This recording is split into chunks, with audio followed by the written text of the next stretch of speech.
too early, but that's okay. My gym workout was phenomenal. Before I went home, I decided to stop over at my mother's house. I haven't seen my mother in 2 months. I know she's going to be very surprised to see me. I can't wait. What the? I couldn't believe what I was seeing. The first thing I noticed was this person's skin. What is going on? Uncomplicated, untreated skin? Who is this guy? I had to take a step back, but then I realized it was my brother. But look at his skin. Have you guys ever seen anything like that? I had to take a closer look and figure out what was going on. Best believe I crept up on him. Peep this. I'm still looking at his skin, trying to figure out how did we get here. I could do nothing but shake my head. He could definitely use my help. I had to get to the bottom of this. He definitely needed some game about his skin. I'm just staring at it, like looking at it. Come on, bro. I knew what to do. I had to reach in my bag and get that Tej Hanley. Uncomplicated skincare for men. Bro, this is why I'm excited to have Tej Hanley as the sponsor of today's video. They have helped me start and maintain my skincare routine by making the entire process uncomplicated. Honestly, it's the best skincare system for guys like you and me. I recommend you start with their level 1 system, which comes with all the basics. A daily face wash to get rid of the dirt and the grime on your skin, a 2 times per week exfoliating scrub to get rid of the dead skin cells, an AM moisturizer with SPF 20 because you should always be protecting your skin from the sun, and a PM moisturizer to help your skin stay hydrated and healthy throughout the night. My brother was so excited. My favorite part about Tej Hanley is that every box comes with an instruction card that tells you when to use each product, how much to use, and in what order. They really make the process of achieving and maintaining amazing skin easy. Shout out to Tej Hanley. And because Tej Hanley is sponsoring today's video, they're offering my viewers a great deal. Just click the first link in the description, and not only will you get Tej Hanley for the best possible price, but they'll also give you a free gift with your first box. Click that link and get started today for just $30. Feel the Tej. Let the Tej force be with you. That's right, family. Feel the Tej. It's go time.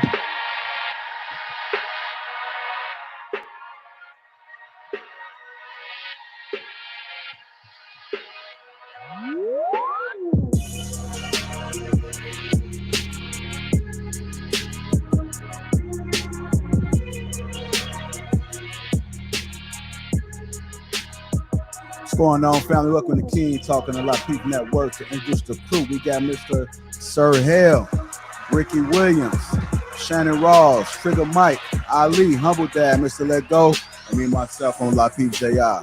Welcome to King Talking to Lapeef Network. What's going on, family? What's going on? How you doing? Oh, hold on 1 second. 1 second. My bad.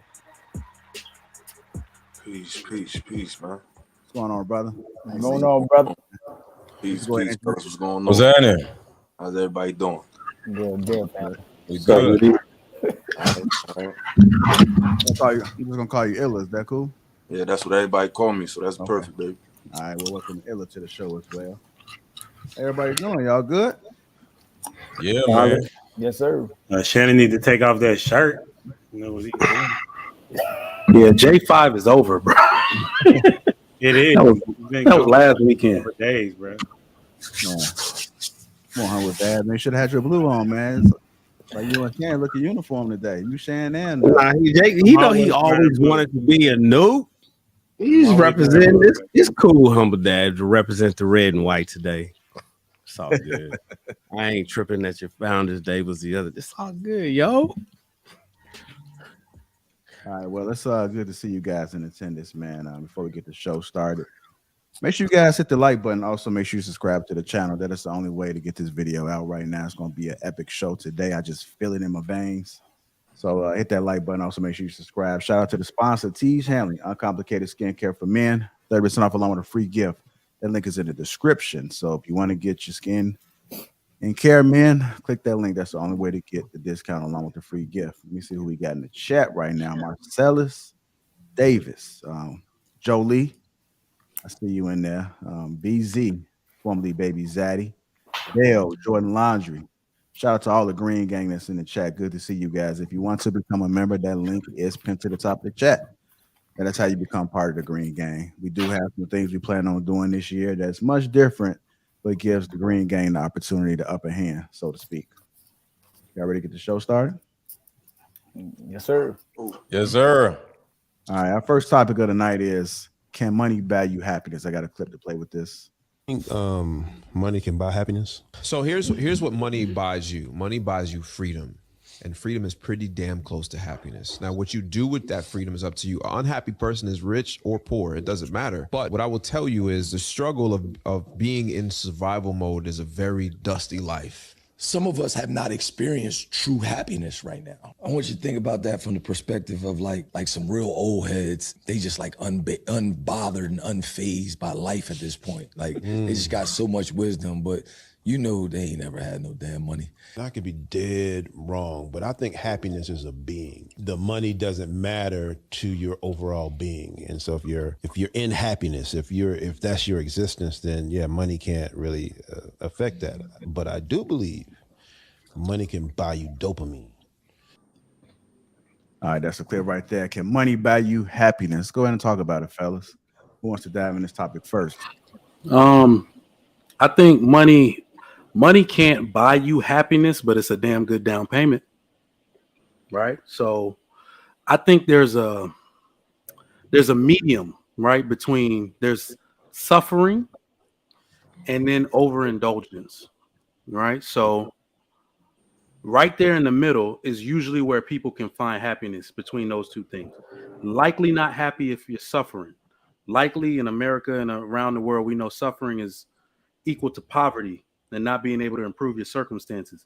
And then when people get too much money, as we can see with people that win the lottery, they actually end up losing all that money. So there's overindulgence. So I think right there in the middle, you can find happiness, and it's likely going to deal with you having sustenance, right? But money may be involved in that or not. But that's what I got. All right. Yes, money can buy happiness. Absolutely can. Now, how long that happiness is going to last? Absolutely, it's not going to last a long time. But when I buy myself a new vehicle or something that I really like, I'm happy about it. When gas prices went up, I was not so happy about it. So initially, yes, what money can buy that, but it's fleeting and it's not lasting. So, Well, out of context, okay, go ahead. Go ahead. No, I want to go. Fire it off. Fire it off, Mr. Lego. Out of context, I would say yes, but with context, I would say no. There's a saying that I always have: to want is to suffer. So, a lot of times, this is with context. A lot of times, if you are after money and you start seeing other people with money, you can't stop wanting more money because there's always somebody with a bigger boat, a nicer car, or a bigger house. So to want is to suffer means whenever you want, that's when you actually suffer. So Trigger Mike said something about suffering. We don't suffer until we actually want.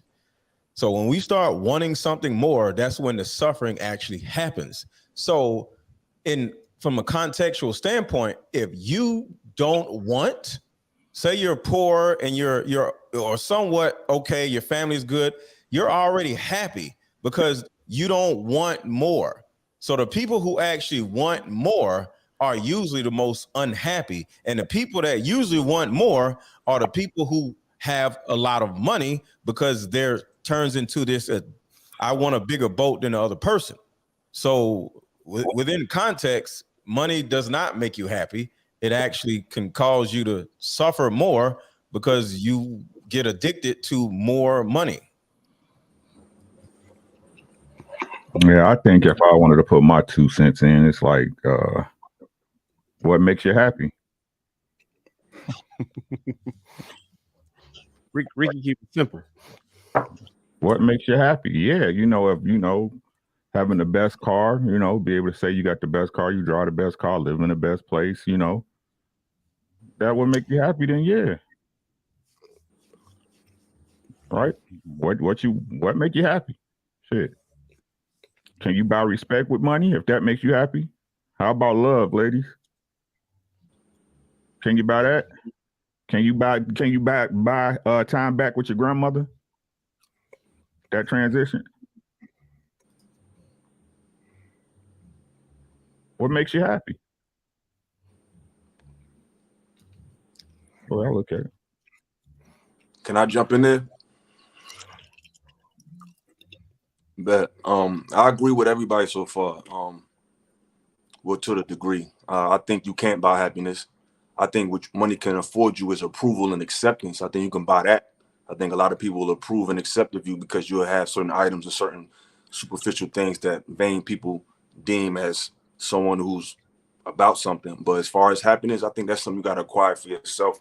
You got to define for yourself. And if you do that fully, I think you will attract the things that you really, truly want. But I think you really got to be happy within yourself. I don't think you can buy that. You could just buy, like I said, acceptance and approval.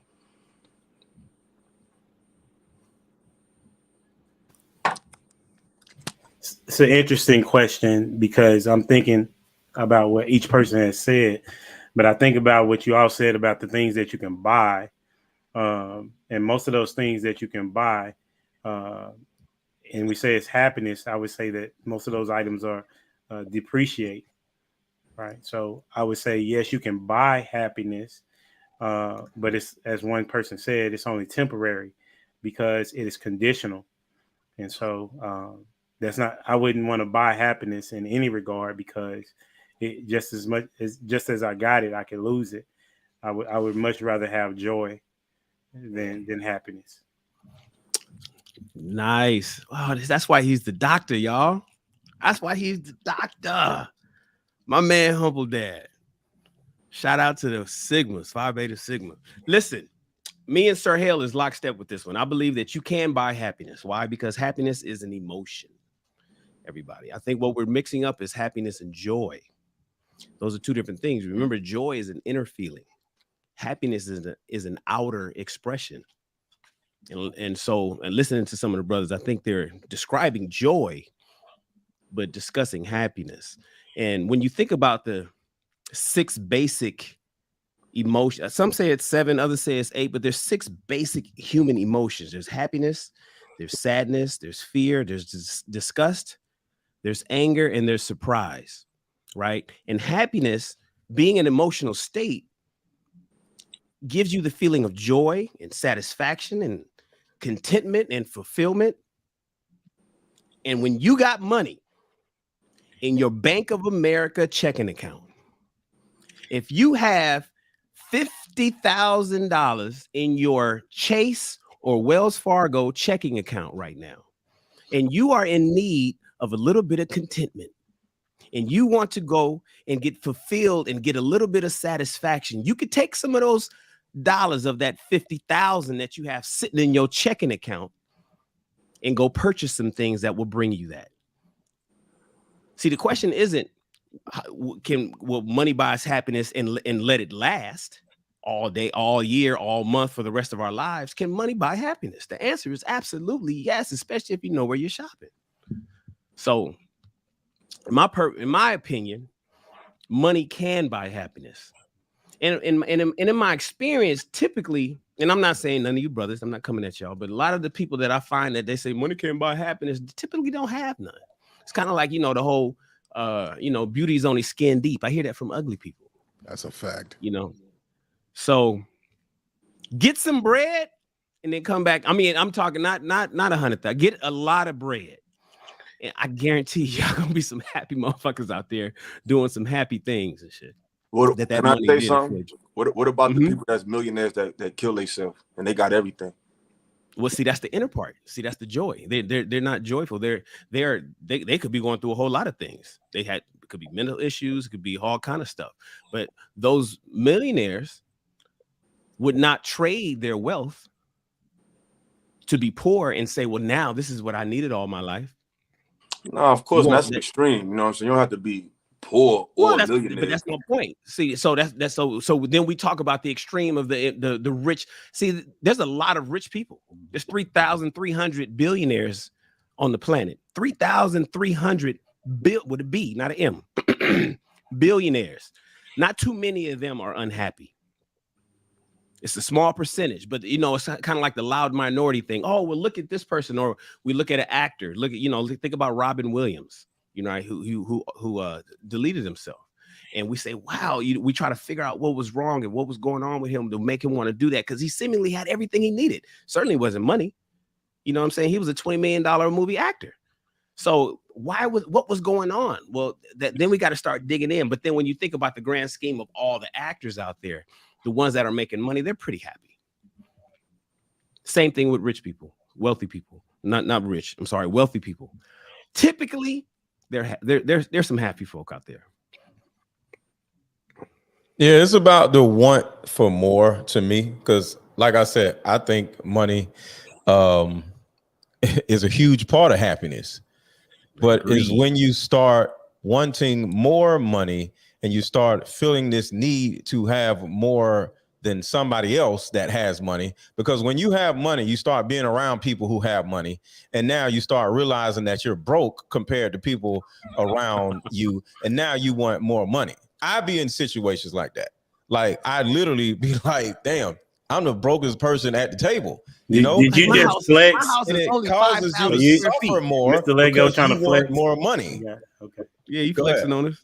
He like, my house is only 5,000 square feet. I can't believe that. Wow. Yeah, and it's this addiction, the natural competition of men that causes you to suffer, because now you lose the gratitude for what you have, because you're around people who got so much more money than you. That's why I say you have a boat. Now, when you put it on the dock, everybody's boat is bigger. You aren't happy anymore because now you have the smallest boat. So it just naturally, you know, it's a serotonin issue.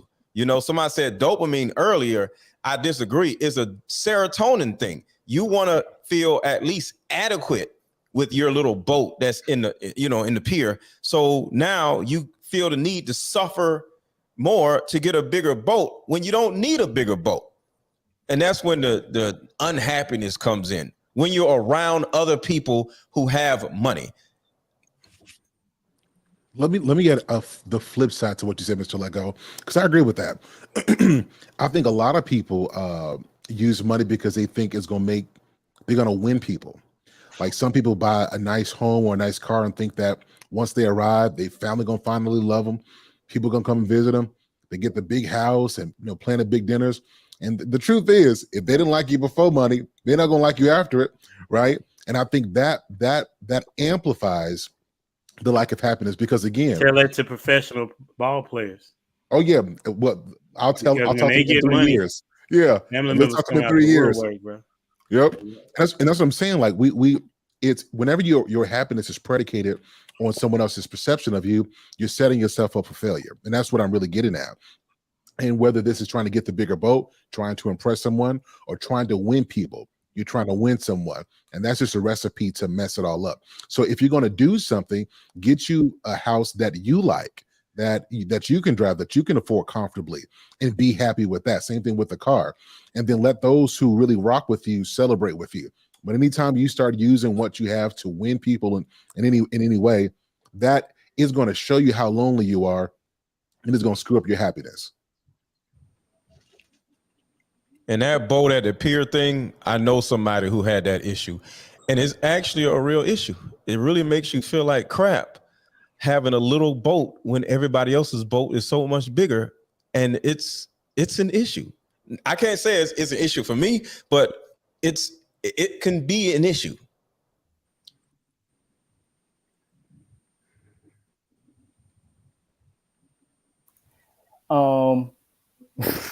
It just brings me back to the previous conversation we had before. We talking about money, and no shade to nobody on the panel, but I don't hear no emphasis on family, grandmothers, uncles, aunts, cousins, the experiences all of us had when we didn't have money.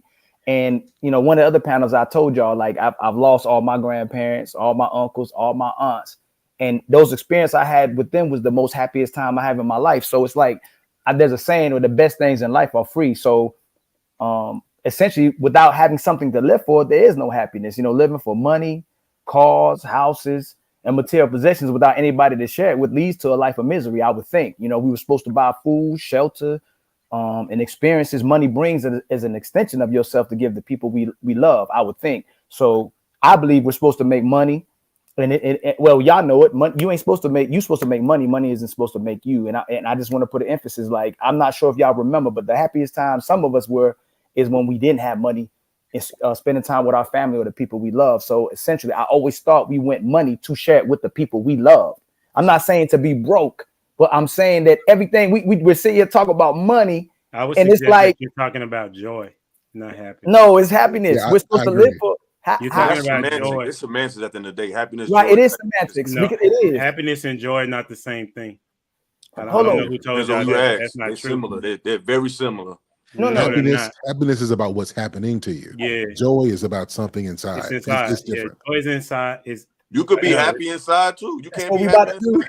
No, That's what we about to do. I think they're saying happiness is an expression. About yourself. That's not the That's point. only external. Right. We playing semantics because my point is no. That's not semantics. When you're talking about vocabulary words, like that's not semantics. Joy and happiness are different. I would say all I'm saying I noticed is, like, what you're describing is joy, because no matter what's going on, you appreciate the loved one that you have. Like that's not a happiness, that's a joy. Because that's a joy that you have. Hold on, Sir Hale just said happiness ties into happening, correct? And pain. So I would think happiness is typically, it's not supposed to be a destination. It's something that's occurring. It's happening. So we are playing semantics. It's happening. No, I think I interpreted. I got what they were saying, because as soon as they said that, I realized everything ethereal, religious, things that you can't see, things that are inanimate, people use the term joy for. And in church, they use the term joy because it's a feeling inside. It's something you can't see God, but you feel joyful because you feel like He around you. I've never heard anybody use the term really like happiness in that context before in church and all that type of stuff. So if you see someone behaving joyous and behaving happy, what's the difference between seeing a joyous person and a happy person? Just looking at them, is there a difference? And their behavior. I can answer that. It's an internal locus of control versus an external locus of control. The happy person is something happened. They got a raise or they got the day off and they're walking around happy because something happened. You feel me? Joy is because, they feel grateful because, their 2-year-old started walking or something like that. And they're just walking around like, yo, I just love my life. So it's an internal feeling of no matter what happens around me, you can't affect my joy. But when somebody is happy, it's because of something actually in their life actually just happened. Does that make sense? Yeah, I feel you. But you just said, just to piggyback on what you said happiness is based on if an event happened. Like you said, somebody got a raise. Yeah, it's an external. Hold on. And then you said joy. You said watching my son walk. That's still an event. Describe two events that you externally witnessed. One created joy, one created happiness. The thought of it. The fact that you have a child, the thought that you have a child that's inside. My child isn't walking in front of me. The fact that, I have a family and is a gratefulness. I feel grateful for my life versus getting a raise at my job. You could be happy that you just woke up this morning. You could be happy that you got breath in your body. I'm just explaining. I feel you. I'm just saying. You could be happy for just because you're alive. You can just be happy that you have the opportunity to be alive. I just looked up accomplish right. Not saying you should be a bum, but I looked up the definition. Happiness is dependent on external factors. Is dependent on circumstances.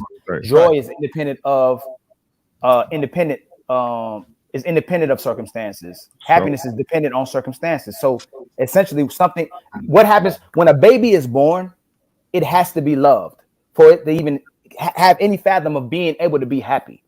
External things have to happen to that. So that's what I'm saying. If we make we're essentially supposed to make each other happy.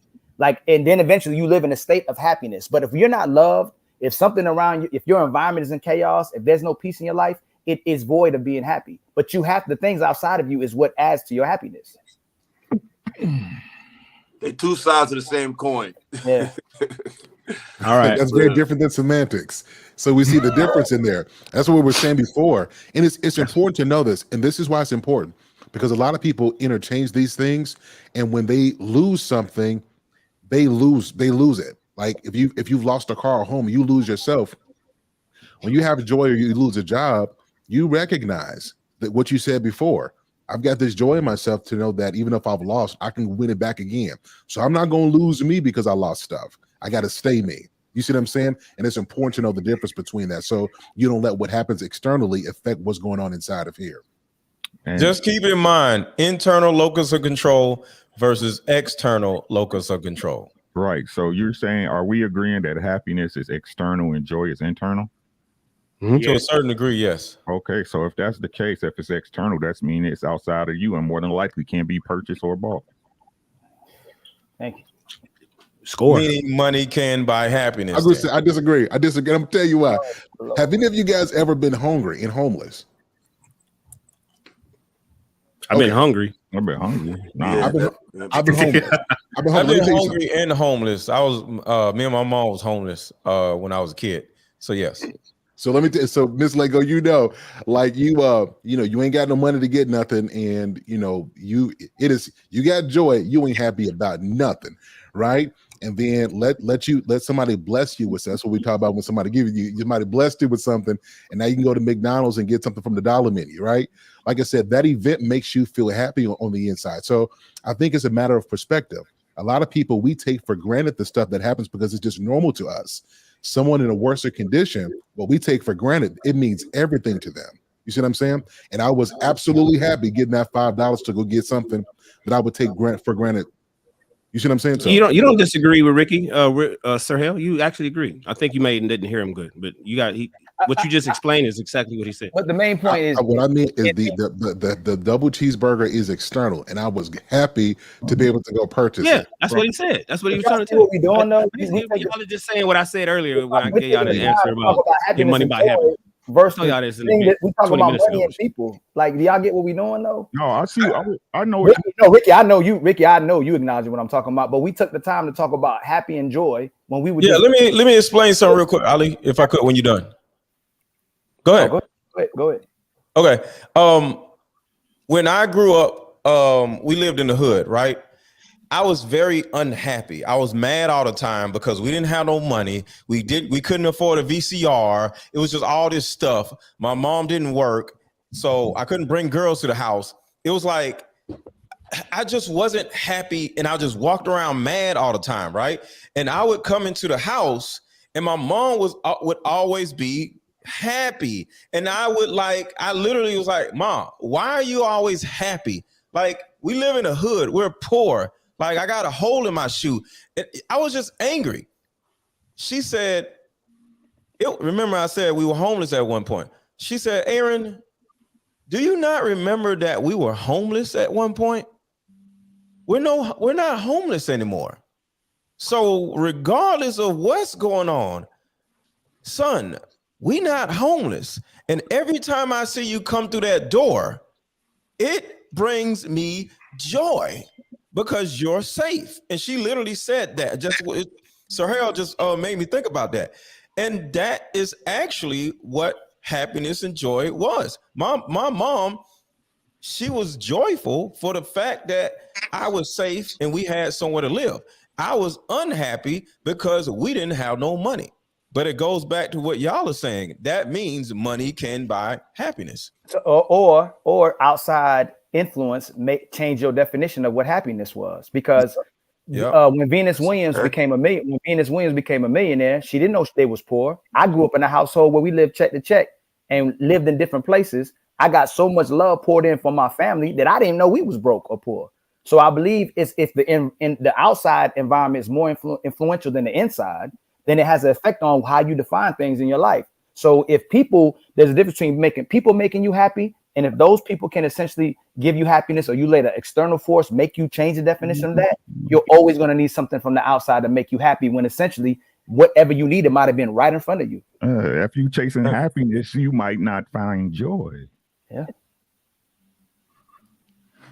Well, y'all some modern day philosophers on here. I'm just soaking it all in. Go ahead. Just for the record, since I was talking about definitions, I just said, just look it up. The definition of joy, it comes from the Greek word chara, And so now, which describes a feeling of inner gladness, delight, or rejoice. Inner, right. Right. And again, if outside. If happiness is controlled by external factors, then what time do you have if you're chasing happiness to look for the joy within yourself? So what's more important, joy or happiness? That's joy. Joy, of course, because happiness is fleeting. It's circumstantial. Happiness is circumstantial.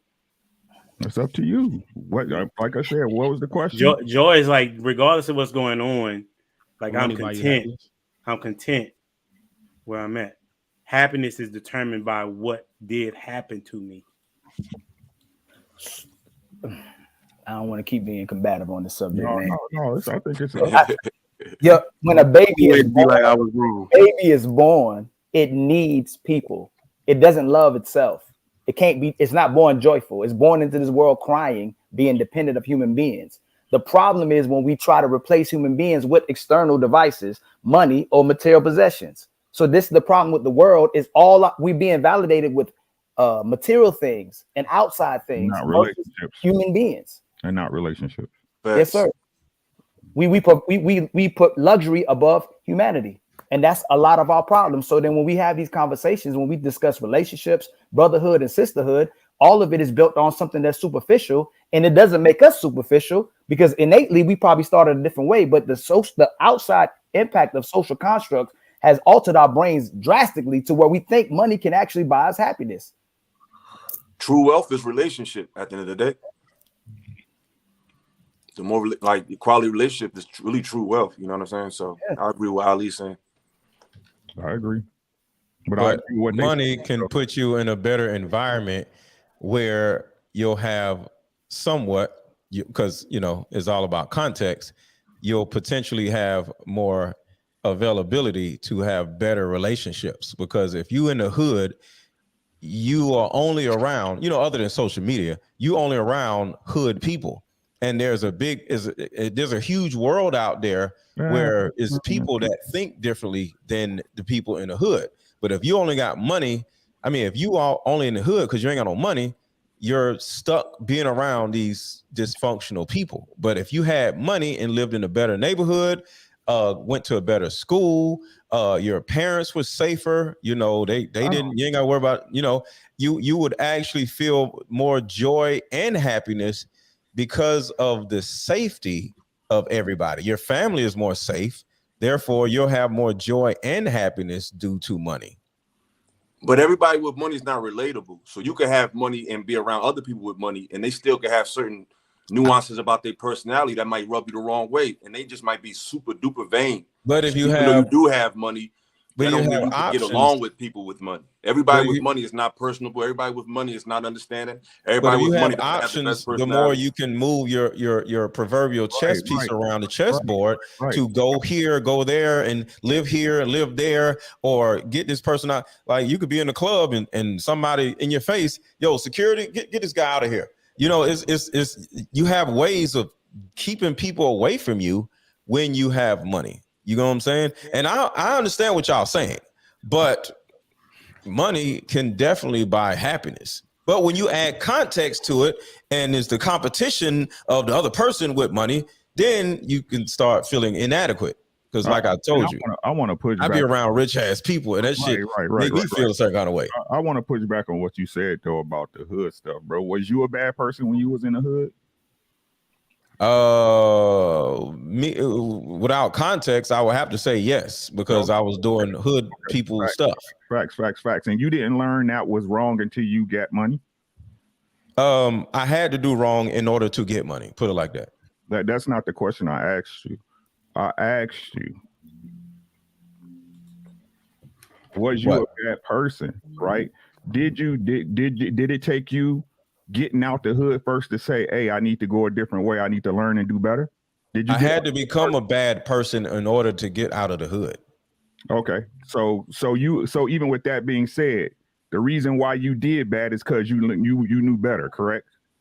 Yes, I knew better, but it was in my mind the best way to get out as expeditiously as I could versus it taking too long. I'm not even questioning that, right? Yeah. But what I'm saying is that what you saying is that Just because people in the hood, there's no good people there. There's good people everywhere. There's bad people that got money. Now, I'm just saying dumb people, not good people. It's good people, but they broke just like you, and you can't learn nothing from them.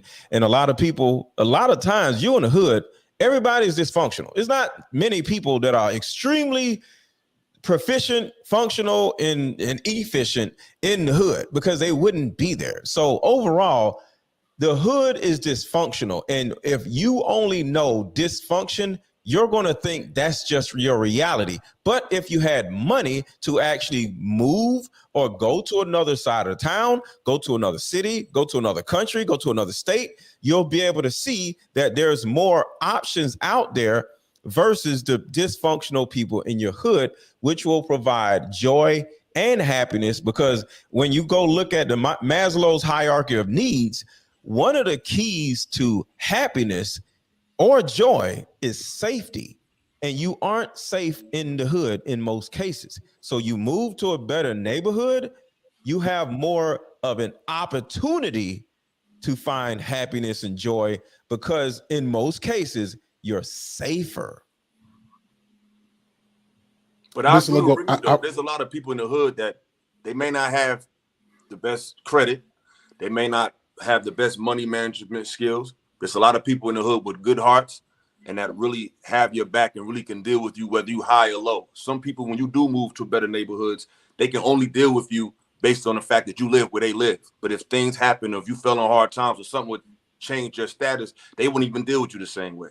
So I think it's just, some people just need to be exposed to different things. A lot of people in the hood that if they was exposed to a little more, they seen a little bit more of what you seen, they will become more efficient and more proficient. There's a lot of people with money that's all they had. You take that away from them, they just as miserable as anybody else. Like they don't have no real good character. They just got money. I'll say this to that point. So I don't think that you living in the hood is necessarily an indictment on if you're a good person or not. I don't believe that at all. I do think opportunities, are limited in the hood, but I'll tell you something that I've noticed. When you get to a certain bracket, it's about lifestyle and presentation. That's the name of the game. When I go back to quote unquote the hood, there's a sense of family there. Like when they still do movie night on Friday or Sunday dinner.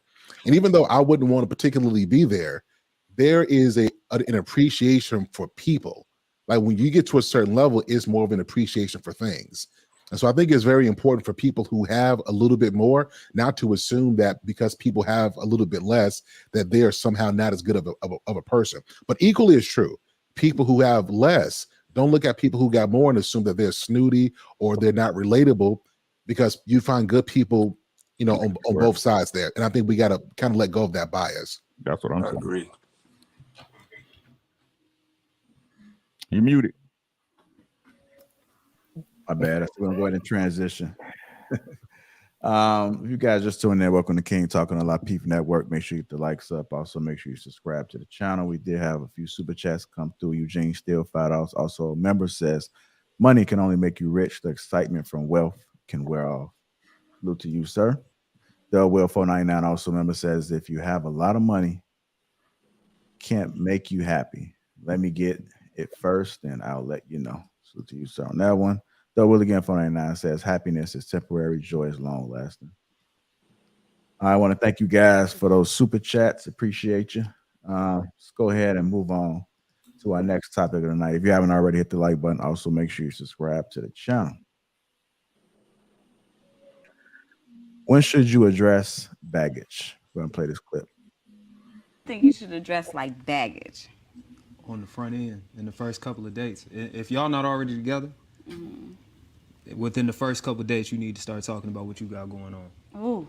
Like you need to have a real honest and thorough conversation about what you have going on, because y'all shouldn't have made it to the relationship without at least knowing that the bags are there. You can't get on the plane without going to baggage claim unless you got a carry on and they still know you got that. Right. So That's like real. You Good shouldn't analogy. be going too far without them.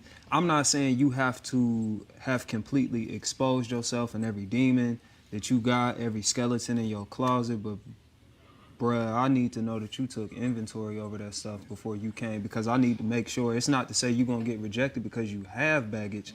It's to say that I need to do inventory over my stuff to make sure I got room for what you come with. All right. When should you address baggage? I'm gonna go to you, Humble Dad. What are your thoughts about this, sir? I had a feeling he was going to come to me. I would say that you should address it in the beginning. But the thing of it is that most the people that I've been around are not looking for marriage. They're looking to just have flings, right?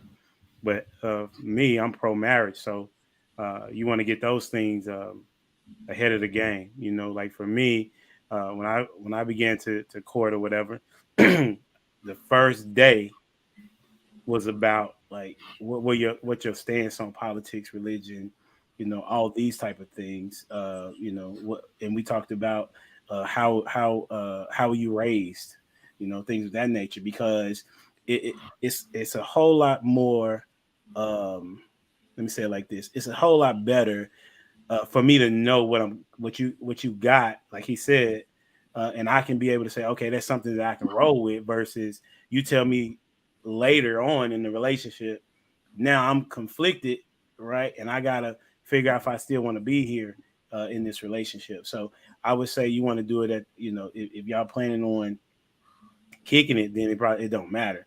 But if it's talking about relationship and getting towards marriage, I would say in the first couple of dates. All right, Trigger Mike, what are your thoughts about it, sir? When should you address baggage? Yeah, I'm tracking with Humble Dad on this one. Just like he said, people are dating the wrong way. I honestly think you shouldn't even go to the first date. My biggest thing, the reason why relationships don't last, is because people are trying to marry or get with people they don't know well at all. I don't believe that's what dates are for. You should be marrying and interacting with people you know backwards and forwards before you have intimate meetups with them, right? So get to know them through personal meetups, coffee, tell them they can sit with you in the lunchroom if y'all work together, those type of things. Because also dating is expensive, right? You don't need to pay all that money to learn. Somebody's not for you on the first date, right? So I believe, yeah, definitely within the first few dates, a man or a woman needs to declare their intentions. All right. So what are your values, your life plan? Do you want kids, etc.? That's actually this type of advice is best for women. All right. If you're trying to preserve yourself, if you're not trying to get used up and put miles on yourself by staying around with a dude who's just going to break you down until he gets the prize, then go ahead and get that out the way early. So you know it's somebody you need to stay away from, some you don't need to entertain. So definitely within the first 3 meetups, you need to be getting those values, goals, you know, some of their basic characteristics, their life plan. Y'all like to call them long-term goals. I would say finding out somebody's short-term goals is just as important as a long-term goals. So, but trigger, real quick before you go, since it's on you, you still didn't. What about baggage though? Like you talking about, you know, intentions, but what about baggage? No, that's what I mean. First 3 dates, get all of it. Baggage. Also, I mean, when we talk about the word baggage, I'm assuming people mean get into what people assume to be disrespectful questions. And I'm saying do all of that up front. I believe in a society we live in now, because of the state of like single motherhood, it is not rude anymore to ask a woman how she became one. Does she take marriage seriously? What the relationship with the baby's father is, because all that is important to a man who wants to continue a relationship. So I would say get all of that baggage talk done within the first 3 days. So look, when I think of baggage, I think of weight, right? Mm-hmm. So just off the top of my head, baggage, you know, a person coming with baggage, a woman with a ton of baggage, a dude with I'm thinking bad credit, child support, debt, baby daddies and mamas, health concerns. You know, like if she has lupus or MS, you got to give shots every Monday, Wednesday, Friday for the rest of her life. Criminal records that could prohibit motherfuckers from traveling. Past enemies. Was you an ex-gangbanger? Do you got somebody you owe money to that's been chasing you all over the country? And we got to watch where we going. Can't go certain places. We can't drive through certain neighborhoods. That's the kind of bag. That's what I think of when I think of baggage. Right. I know intentions, you guys, but, you know, when should you address that you got health concerns? When should you address that may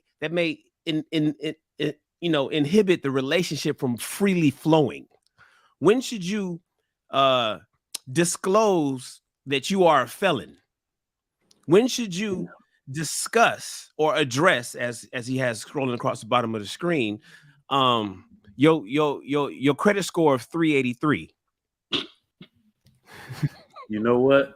So what you just outlined is everything that should happen in the courtship process. Facts. So before you even get to know anybody intimately, that's what the courtship process was for. A man used to do that. Your father used to do that for a woman, right? So all of that stuff, getting to know someone, the education about them, to see if you want to take that class, so to speak, right? Know everything about them. Do they have the prerequisite makeup for you to continue? So because courtship is gone, to be honest, I'm going to amend my answer and say, I don't know where you're supposed to get it now. I don't know. But I would say first few dates, try it out. See what happens. I look at baggage as trauma, and I'm old school. I believe in being on a phone with a chick. I'm not going to get to the baggage conversation on the date. I'm going to get to the baggage conversation while we on the phone. I like to be on the phone. Like, I don't need to be all in your face and all that stuff. I'm old school. I want to be on the phone with you because I think you are the most comfortable talking about certain things that you're not comfortable talking about when you're on the phone with the person versus when you're in their face, because they don't have to see your body language, your facial expression. So if I start asking about your dad not being in your life, or you don't get along with your mama, or this or that or whatever, or like Shan said, you got lupus or whatever, it's easier to have a conversation about these personal things when you're not looking at the person, because nobody wants to look and feel and sound a certain way in front of somebody that they really want to get to know or they like, right? But when you make that woman, we men, when you make that woman feel comfortable just talking to you or whatever, she'll tell you over the phone. So by the time the third date comes, you already know where she is and what she got going on and where you are and what you got going on. I just believed in laying in the bed, just sitting on the phone, talking, your feet up, and just kicking it. I'm not into just, hey, I just met you. Yo, let me take you on a date. I'm not doing that because I don't know you, So I think the way you actually talk about your childhood trauma, because that's really what baggage is. Folks want to put all this fairy dust on it. Is your childhood trauma, your issues, your anger issues, is your abandonment issues, why you single, what happened in your divorce, whatever, kids, baby daddy. You don't want to talk about that stuff while you sitting at dinner because y'all laugh and y'all having fun. You talk about all this stuff on the phone. So when y'all do go out in front of each other, one, you've made a decision to actually want to go out with this person due to what y'all talked about already. So now y'all can just have fun and laugh and just be jovial instead of all these serious interview conversations, because you did it on a phone already. She fuck around, say something to you at dinner, you just be ready to go. You're like, damn. You were trying to figure out if you wanted to say happy or joy. Is that what happened? Because I'm just saying, by the third date, He if said you've been on the phone jovial for a certain amount of time, y'all got inside jokes and everything by then. I agree. Yeah, to answer this though, like I think that you should even be talking about baggage if you are not in doing relationships seriously. Like if you're just trying to date around and have fun, this is not your conversation. You don't even need to know any of this. But if you are marriage minded, then you want to get this out on the table as early as possible, especially for women. I disagree a little bit with Mr. Lego. I understand about the, being on the telephone and you feel all that wonderful magical stuff on the telephone. But here's my thing. I've seen people who in a conversation, they're prodding to see what you respond to. And they can kind of tell based off of your silence and your inflection of your voice, how much they can share. I think that you need to be able to look at a person dead in the eye and ask them certain questions and look at how they respond to stuff. And that's going to give you a more realistic picture on if they're being honest and upfront with you. Like, I think over the phone, without seeing a person there, we hear their voice and we're creating this imagination on what we think they are. And then when we get in real life and we go through a situation, they presentation don't match what we heard on the telephone. So I believe get in front of a person, look at them in their eyeballs. When you ask them, is your credit 332? Look at their response. Like, look at their body language. Like, take a look at how they respond and stuff. And if there's a certain level of transparency there, then you got something that you can build on. But I think we have too many things that we hide and we lie behind. And I think there's nothing like that eye to eye, that face-to-face contact for serious matters like baggage. But Sir Hale, some people are Oscar award-winning actors and actresses, and some people aren't good judges of character in person. But you just mentioned on the phone, they'll say one thing and it doesn't match up in person. Isn't that a better test than the isn't I heard what you said on the phone, but now I'm talking to you, you told me something different. That's the red flag that we all should be looking for, as opposed to trying to flesh this stuff out in person. And this motherfucker been lying so long, so good that shit, they didn't want an Oscar. I be writing down notes when I'm on the phone with a chick, so I can find out, so I won't forget shit like her birthday, little shit like that. Like, oh, your birthday? Okay, I'll write that shit down. I'll make notes on a chick. You can't do that when you're in her face. I absolutely do. So I recommend, as a matter of fact. I would rather you take 30 minutes and you gonna know. If you've been around the game for a little bit and you've got training and teaching, you watch panels like this and get the information. Within 30 minutes, you're gonna kind of see some stuff, even if you don't know all the way. I'm not about to waste 2 and 3 hours of my life trying to figure this out, and then I'm gonna plan a date as well. Now let's get this out in 30 minutes, and if there's something here, then we got something to build on. Man, I think address baggage. Which chick is this, bro? The one you smashing, or the one you trying to? I mean, I'm playing devil's advocate, but for real though, you know what I'm saying? Like, okay, like me, y'all know I believe in dating intently, right? So if you dating intently, more than likely this woman been on your radar already, right? Like I conversations, but this is what I don't understand how people get into relationships right away with people that they don't know in their social circle. Y'all see what I'm saying? So the baggage is kind of, a moot point if it's a girl you known for some years before y'all pursued something, y'all was cool, or y'all moved in the same church, same circles, worked out at the same place, had the same circle of friends, blah, blah, blah, right? Now, if it's a girl you just knew, you just meeting up, right? I think you want to get it ASAP, El Rapido, right? Because ain't none of y'all getting no younger.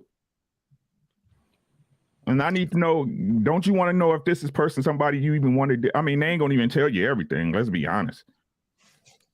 You don't know them like that. You don't know them like that. They don't know you like that. Nope.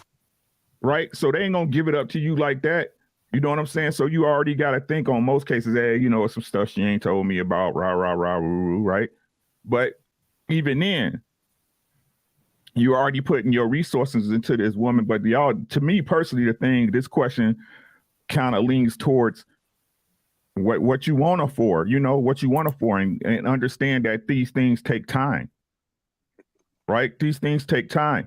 And again, if you marriage minded, like shout out to my boy Humble Dad, you know what I'm saying?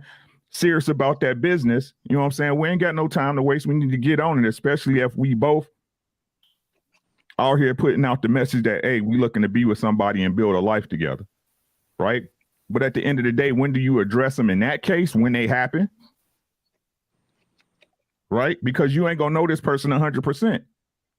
There's gonna be some stuff they gonna show you, and some things they gonna show you, and some stuff they not gonna show you.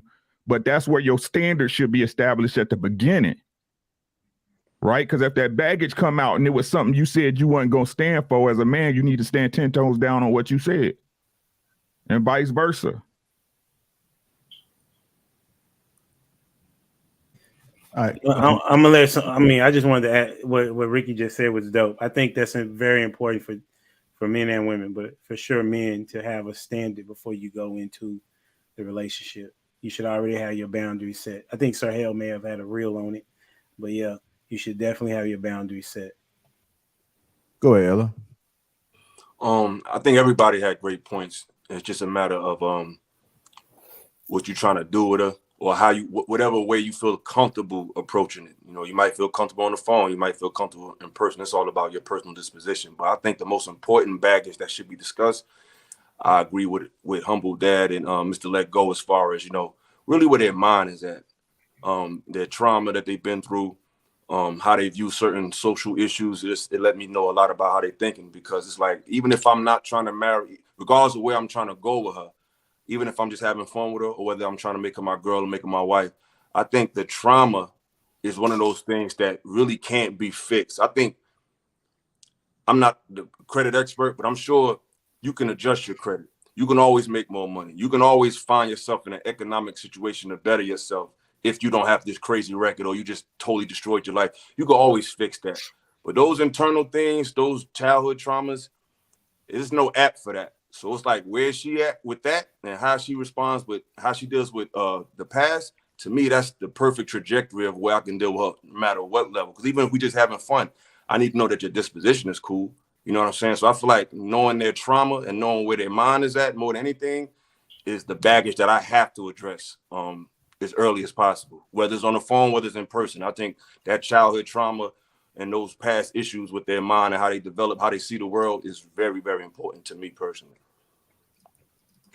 All right. Any woman I date, we go childhood trauma like super fast. Like, I want to know, because I have a pretty good way of bringing up a conversation. You know, I'm just going to be like, so what did you grow up at? Oh, so was your dad around, or da-da-da, you know, stuff like that. And next thing you know, they're in their childhood already in the first conversation. Where you grow up at? Oh, you from Cincinnati? Oh, okay. How did you grow up? You know, oh, what was your dad? Oh, well, he wasn't around. Oh, what happened? Well, my mother, and then boom, you got a whole childhood down in the first conversation. Thanks. Go ahead, Ali. You spoke on this already? Nah. Right, go ahead. I kind of jump on what Il was saying. You know, it depends on what baggages they're coming with. You know, what are we doing or have done to correct those mistakes, and how you got that baggage, and is it even correctable? You know, can I lead you, or are you doing everything on your own? What are you doing things on your own terms? You know, can I lead you, or are you doing things on your own terms? And will you continue to add more baggage on the both of us? Because, you know, at the end of the day, that baggage conversation leads to, you know, I want to know who and what you like, and eventually it's going to get deeper. I want to know who your friends are, and I want to know who your family members are, because essentially the things I learned at my age now is when you marry a person, you marry their family, you know? So I need to know, that's the most important thing to me that I've realized more so than anything in my life, who your grandparents, uncles, aunts, cousins, how they handle their situations has a great reflection on how you handle your situations as well too. So it depends on the worth of the person. And I'm not saying if they came from, you know, different beginnings than I did, and they came through some rough circumstances, and they do have a certain type of baggage, but if they're ready to correct it, and if there's something I can also do to help them correct it, and they're ready to be led, and it doesn't add for more baggages on both of us, I'm down. I can work with that. Thanks. Has everybody went? Trigger Mike, you went? I have a question based on the analogy that he gave was about the flight, right? And there are certain baggage that, you know, you have to check your bags. My question to the panel is, what is acceptable baggage to get on the flight with you? None. I had no baggage. I had none. Not you. Oh, like what? Because everybody has baggage, bro. Like, that's crazy. Can I go first? I could accept. And what is it? What is your baggage? What is it? Go ahead, Ella. So you were saying, like, basically what baggage can we accept, right? Yeah, from the woman, yes. Me personally, I could accept a woman as long as she has at least her own place, she has her own vehicle, and she has a way to take care of her lifestyle where she's at. Then if she may not be exactly what she want to be, or she may not have the perfect credit score, I can deal with that. You know what I'm saying? The baggage that I can't deal with is the disrespect, or the issues you got with other men, and you still trying to take them out on me. The children with multiple fathers, because even if a woman got one child, I mean, she got multiple children with one man, I found that to be a little easier to deal with than a woman with multiple children, with multiple men, or a woman who don't have no children that been with a bunch of men or had a bunch of abortions. Because at least with that one man, whatever she dealt with, her energy was concentrated. When they spread all over the place, that's a hard baggage to deal with. So it's like if a woman, if she got kids with one guy, I can deal with that. And if she got, if she not in the best place financially, but she's at least enough place where she can sustain herself, I can deal with that. But the multiple children, the multiple abortions and things like that, with multiple children with different fathers, different men, and the deep childhood trauma, the masculine energy, that type of baggage. Well, I don't know how to talk to a man, or a man never taught me how to, that type of stuff. I can't deal with that. Yeah. So just to be on a more serious note, I agree with him. That was, for me, it was kids, but let me explain why. And even one kid back when I was single. So I would find that the women that were single moms when I was dating, they weren't very mature because, you know, really you'll just ask yourself, how did you get in this situation? And you wouldn't get a lot of good answers. You wouldn't get a lot of women that were handling the situation with the child's father in a mature manner. So while they would talk and express how the situation became what it was, all they were doing was painting the picture of what they could possibly do to me next. So I just started kind of push back like, well, I know there are some women that grow up and they have amicable situations and all that. I just wasn't running into them. So my thing was no single moms at all. You say that was, is that still in effect? What you mean? Are you married now? Oh yeah, I'm married. Oh yeah. Oh, okay. All right, got you. Can I throw a curveball real quick? Yeah, go ahead. Would all the men on the panel agree that a lot of brothers, essentially through our experiences, probably dealt with baggage we never should have dealt with, right? That came with negative results, right? Yeah. But if we dealt with a woman who it came with positive results, with any baggage kind of you almost can come up with, wouldn't most men work with that? Yeah. Really think about that. I'm sure a lot of us that went through circumstances, we talking about baggage now. I'm sure a lot of us went through a whole lot of things, especially me that dealt with certain baggage. And we're like, you know what? I ain't dealing with this no more. Then you go to the next situation to be something else. Boy, I definitely ain't dealing with that no more. And then we get to a place to go, hey, I ain't dealing with none of this anymore. But in reality, most brothers would deal with any circumstance. Well, I ain't gonna say any, but a lot of circumstances, if it had a positive outcome and the woman was appreciative of it and it brought you peace. I think another thing, though, Ali, I can agree with that to an extent. I see where you're going with that. You know what I'm saying? I ain't saying everything now. Like train or something like that, but like, you know what I'm saying? I ain't mean to interject, bro. I just want to say this real quick. I think that a lot of times I think we take on certain baggage too early. I think as young black men in the black community, we feel like we obligated to take on certain baggage at young ages before we even know who we are, before we even have ourselves established. We feel like, to define who we are as men, I got to be something, overextend myself for a woman with a child, or we feel like that's our duty before we even know who we are. So I feel like we're not prepared for any kind of baggage sometimes. I think we just jump into the fight a little too early. And then by doing that, we realize that we haven't addressed our own baggage. Right. But what I was saying, oh, my bad. Go ahead, Sir Helen. I'm saying, and that was what I was going to get on. Like a lot of us guys, we jump into hero mode before we got our stuff together. Like here's the thing that I say with men who are aspiring to become something. It's great to find a woman who got kids. If you can handle that. But if you're trying to build something, you're taking on those kids, that's another expense. And there's no guarantee that you're going to get the benefit of that long term. So that I exercise that with caution.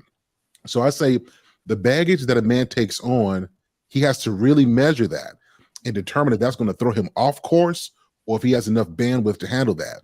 And not enough men take that time to really answer those tough questions because we fall in love with the woman. And truth is, you can find some really dope women who got some baggage, and it's really difficult to say, I really am into her, but do I have like the capacity to handle what comes with her? And so a lot of us, we just jump out and hope that we can make it work, and we end up hurting ourselves. So I think men have to look at that in the context of what are you about in your life, and is taking her on and her stuff going to stop you from doing that? Right. And that's what I'm asking. Are we taught to take on baggage, or are we innately have a martyr and Messiah complex? Like all people would say. We're taught that. You know what I'm saying? Because the truth is, Like, and again, this is what we talk about with what nobody really want to address is that, again, when we raised by single moms and you're a little man and man of the house, you see what I'm saying? Instead of, and this is why hey, dads, I blame y'all for this shit, man. I blame the dads for this shit, man. I don't care what y'all keep saying, bro, because if you had a man there to teach you the ways of the Wu-Tang, that a man moves on his own accord. If he has a plan, he don't let nobody rush his plan. You need to stay focused. You need to make sure you establish yourself. We wouldn't be having these things that y'all complain about. But again, y'all still out, not y'all, but at large, y'all still running this rampant shit about, oh, you don't want to date a single mother, but y'all make them know. Y'all make them know. Right? If y'all was really what y'all say y'all was trying to do, y'all wouldn't be shooting your seed up in a woman that you don't see yourself with long term, that you don't see as a mother or a mother to your child and a wife to you. That's what I'm saying. We got to start. We can't keep selling these stories like everybody looking to do right when we not moving correctly as men. Oh, I just want to have fun. I keep telling, hey, you playing the gray area. Y'all playing the gray area. That's what a lies play. The gray area is what a lies at. The truth is that lies are told. The truth is discovered. Y'all need to remember that. Can I add on to what you said, Ricky? Because you made a good point. I think it is a lot of men who do that. But I think we also got to talk about the false representations of a father. There's a lot of men who play the role of a father, and they make you feel like you have to accept everything from a woman. Like I remember a lot of times I'll talk to a woman and they'll bring them an example of, oh, my granddad was a good father. He didn't do this. He didn't do that. Or they'll bring up their mother. They bring up their uncle. They'll bring up a relationship of an example of what they claim is a good man who does the responsible thing. And then when you observe the relationship, it's really a man that's just taking anything from anybody. So a lot of times I think we get a false sense of a good man by just someone who just takes on everybody's bull and just puts himself to the back burner. So I think it's a fine line. I think we get either a terrible example or just somebody who just a martyr for their whole family. And I don't think that's healthy either. Yeah, I just want to add to because in the middle of it, of what Ricky said, and I'm a disclaimer, I didn't make no baby mamas, so I get to say this, okay?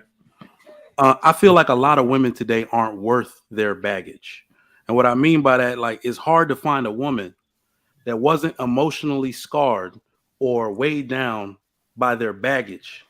If, like Ali said, if these women were able to come with baggage and still be ultra feminine, still be ultra nurturing and loving and willing to take care of a man and let him discipline those kids and say, this is your house now. If they were catering in that way, more men would not. I probably would not give a damn about baggage, because they'd be like, you are still, even though you made mistakes, the image of my mother.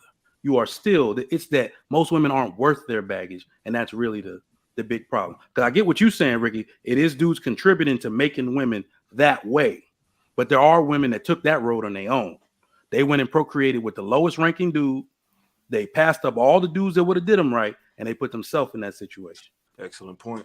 Yeah, I know somebody that's like that. They got a lot of baggage, but they still feminine, and they allow their husband to discipline the kids that's not his. If women were doing that, yeah, we wouldn't even be having this talk about single mothers the way we are now, because they still be good women to us. I just want to say, Trig, those are fantastic points you brought out. That was really good stuff. Appreciate that. Look at my brother. Oh, everybody. All right. Anybody else want to add on to it? I take all baggage, humble dad. What? I be fixing motherfuckers, man. I'm a people mechanic over here and shit. I got a garage and shit.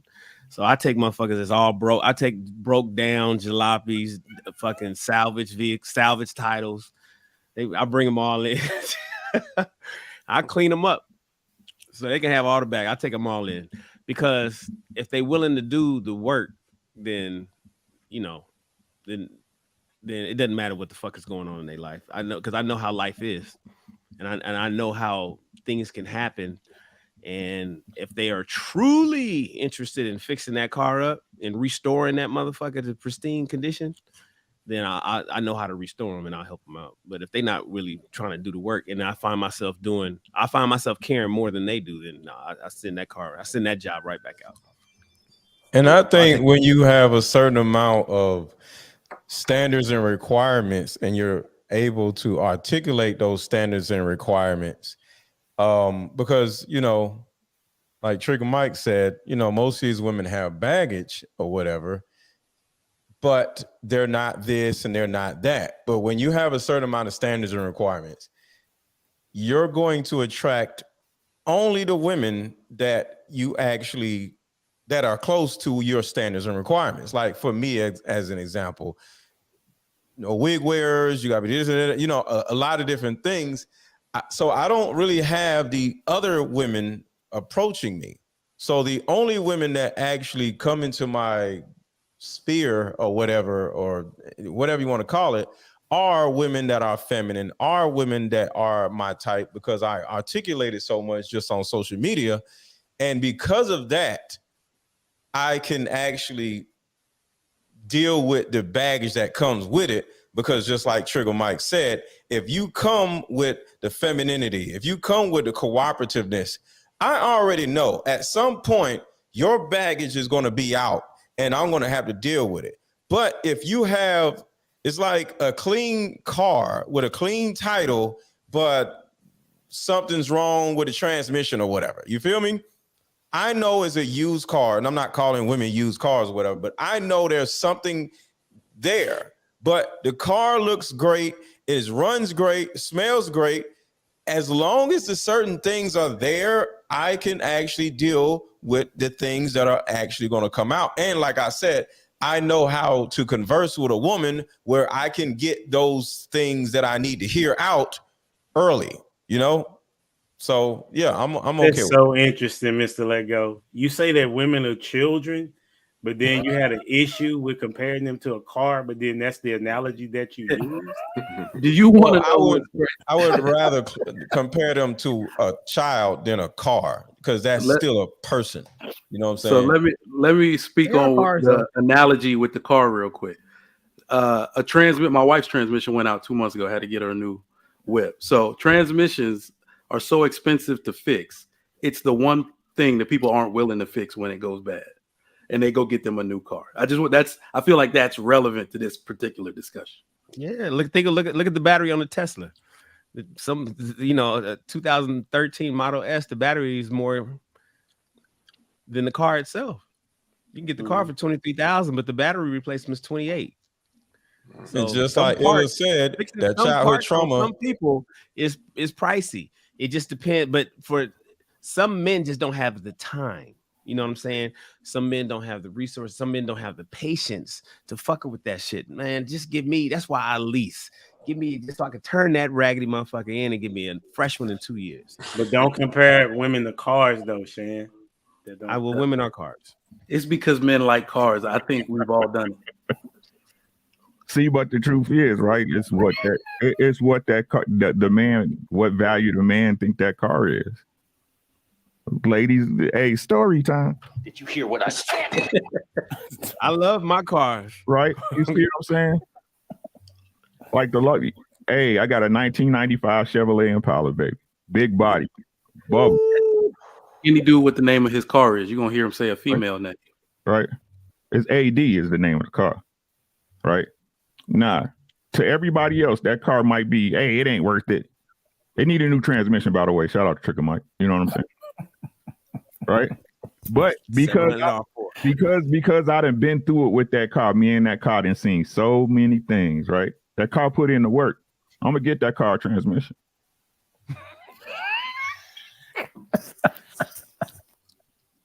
Go get him, Ricky. Yeah. I'm gonna fix it up. I'm gonna make sure the interior right. I'm gonna make sure when you start it up, it sound good at the end of them 3-inch pipes, right?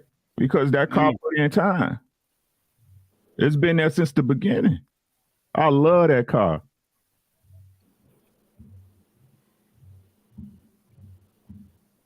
That's all I got for you, ladies. You remind me of my G. I'll go ahead and button this one on up. Polish it up, cruise it on Sunday. You guys just turn there. Welcome to King Talk on Lapeef Network. If you guys hit the like button, also subscribe to the channel. Got a super chat that came through. Let me see where it's at. Catherine Forbes says, salute to the Kings, best show on the network. She's also a member. Appreciate you, Catherine, for that. Where's Catherine at that she's sending CRCs? Let me go Google that. It's always been like that, Shane. You always trying to Google something. She's Go ahead. You didn't have it last time when you did that, right? Yeah, that's why I set up. Costa Rica. All right, Costa Rica. Yeah. Catherine. Everybody look at Catherine's photo, y'all. Costa Rica. That's not.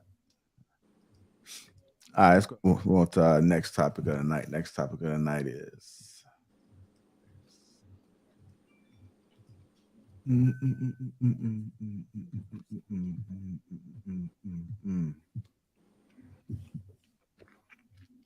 Shout out to the Green Gang in the chat. which communication style works best in relationships? I'm gonna play this clip. To understand, there are forms, expressions, and styles of communication. We have assertive communication, which is the only communication style that works in a relationship because it's self-advocating, but it has validation and empathy. And then you have passive, passive-aggressive, and aggressive communication, and you need to know those styles. And also in conflict and misunderstanding, what style does that person actually operate in? Because I can naturally be a passive or a passive-aggressive person. And then when I'm in conflict, I can be aggressive. The only one that's going to work is assertive because it's still telling you that I understand what you're saying. Even though I may not agree, I understand. I feel how you feel, but it won't work for me without actually being disrespectful. So you have to be able to identify that. And a lot of couples don't know how because we think when we come into relationships that my communication works, that we're morally elite, that this works. And so but it might not work for whoever you're dealing with. Not exactly. All right, there you go. Which communication style works best in relationships? Go ahead and go to Sir Hale on this one first. That's a really tough one because there's no one size. It really depends. I think instead of the focus on what communication style, I think the biggest part is our listening styles. I think that if we worked better to be better listeners to each other, we can facilitate a person's comfort for how they communicate. So like I said, there's no one answer for this one. Different personality types, different topics, different phases of life. There's a lot of things that can change. You can be assertive. I'm an assertive kind of guy, but there are some times where I need to chill a little bit. You know what I mean? And kind of approach it just a little bit differently so that my wife can hear it and receive it and digest it, right? So I think that depends. I think in this, though, it's about how you listen and how you make a person feel comfortable with talking to you about what's going on. All right, go ahead, Trigger Mike. Oh, you see me writing, huh? Okay. So I'm gonna disagree. Well, I don't know if it's a true disagreement with. I think it's a different perspective on this. So what I did, I wrote down what that lady said. She said assertive, passive, passive aggressive, and aggressive. Is that correct? Yes. So what I just noticed is that the way I grew up, every time I hear these type of discussions, I think of what type of communicator am I? Who did I get it from? So I want to reference my father. I believe most foreign men, just like African men, like my dad, they are super assertive communicators. Super assertive communicators. I inherited that from him. And what I've noticed is that passive, passive aggressive, I think that's the way we communicate in the Western world. That's the way, unfortunately, women communicate a lot to their men through a passive aggressive style of communication. And what I've noticed is that all foreign men and all those type of cultures that practice assertive communication, women actually stay with them. Only in this Western world where everyone's passive aggressive communicators or too passive because they let people bulldoze and run over them, or too aggressive where it can get into the DV situation, those relationships are in trouble. So I think only assertive communication works, especially when you look at modern times where how we're communicating it to the masses. Red pill content is assertive communication. And what I've noticed about it is that after you've said it, there's nothing else to be said. It could have been rude, but after you've heard it, you know that's exactly how that man or woman feels if they communicated it in an assertive manner. Now you just have to work on how you deal with it. All right, go ahead. Go ahead, Humble Dad. That was really good, Trigger Mike. I would say being assertive, if we're going to go with the ones that she gave, because all the other ones leave a lot of room for arguments to take place, or trying to figure out what it is that you really wanted to say, or what's the innuendo that's going on. Are you trying to say something that I'm not picking up, as opposed to being very honest and open about what it is that you feel? Like for me, I'm an assertive person, and I tell you exactly what I mean, and I'm saying what I'm saying. But the thing of it is, like Trigger Mike said, because other people talk in passive aggressive ways, or just passive ways mostly, they think that I'm talking like them, and so they would say, so what you're trying to say is, similar to that Jordan Peterson video that went viral years ago. Like, he was saying exactly what he wanted to say, but the woman kept saying, oh, what you're saying is, no, you need to hear what I'm saying and go from there. Now, I do understand that at times when you are assertive, because you also got to know your audience, right? You're being assertive, so you got to say, okay, who am I being assertive with? And I have to make sure that on the person that's going to receive what I'm communicating is going to receive it in a way that the conversation can move forward, right? So I would say assertive would be the best option out of those four, but also keep in mind, who is it that you're talking to? I look at this from a. Oh, go ahead, JR. You about to say something? Nah, go ahead, Mr. Lego. Oh, I look at communication, contextual, just like I said about the last thing. Somewhat like an offensive lineman. Sometimes it's the aggressive, assertive. You got to hit them in the mouth because of the running play. But when it's a passing play, there's a certain amount of you back up a little bit. You feel me? So if you just approach every situation or every argument the exact same way, depending on, regardless of who it is or regardless of the situation or whatever, you're going to have problems. So being assertive doesn't work in every situation. Like, for example, what if you wrong? You just going to be assertive when you wrong? No, Yes. You got to back off a little bit, and it's a rule that I follow and I teach called never be the first victim. So if you feel like you were wronged and they feel like they were wronged, you can be assertive, and that will cause you like, you did this to me, and now you cause problems because they feel like you did something to them. So instead of always just trying to hit somebody in the mouth, like on a running play, like, pay attention, read the room, because sometimes you have to be passive, and it's not, that doesn't sound manly, right?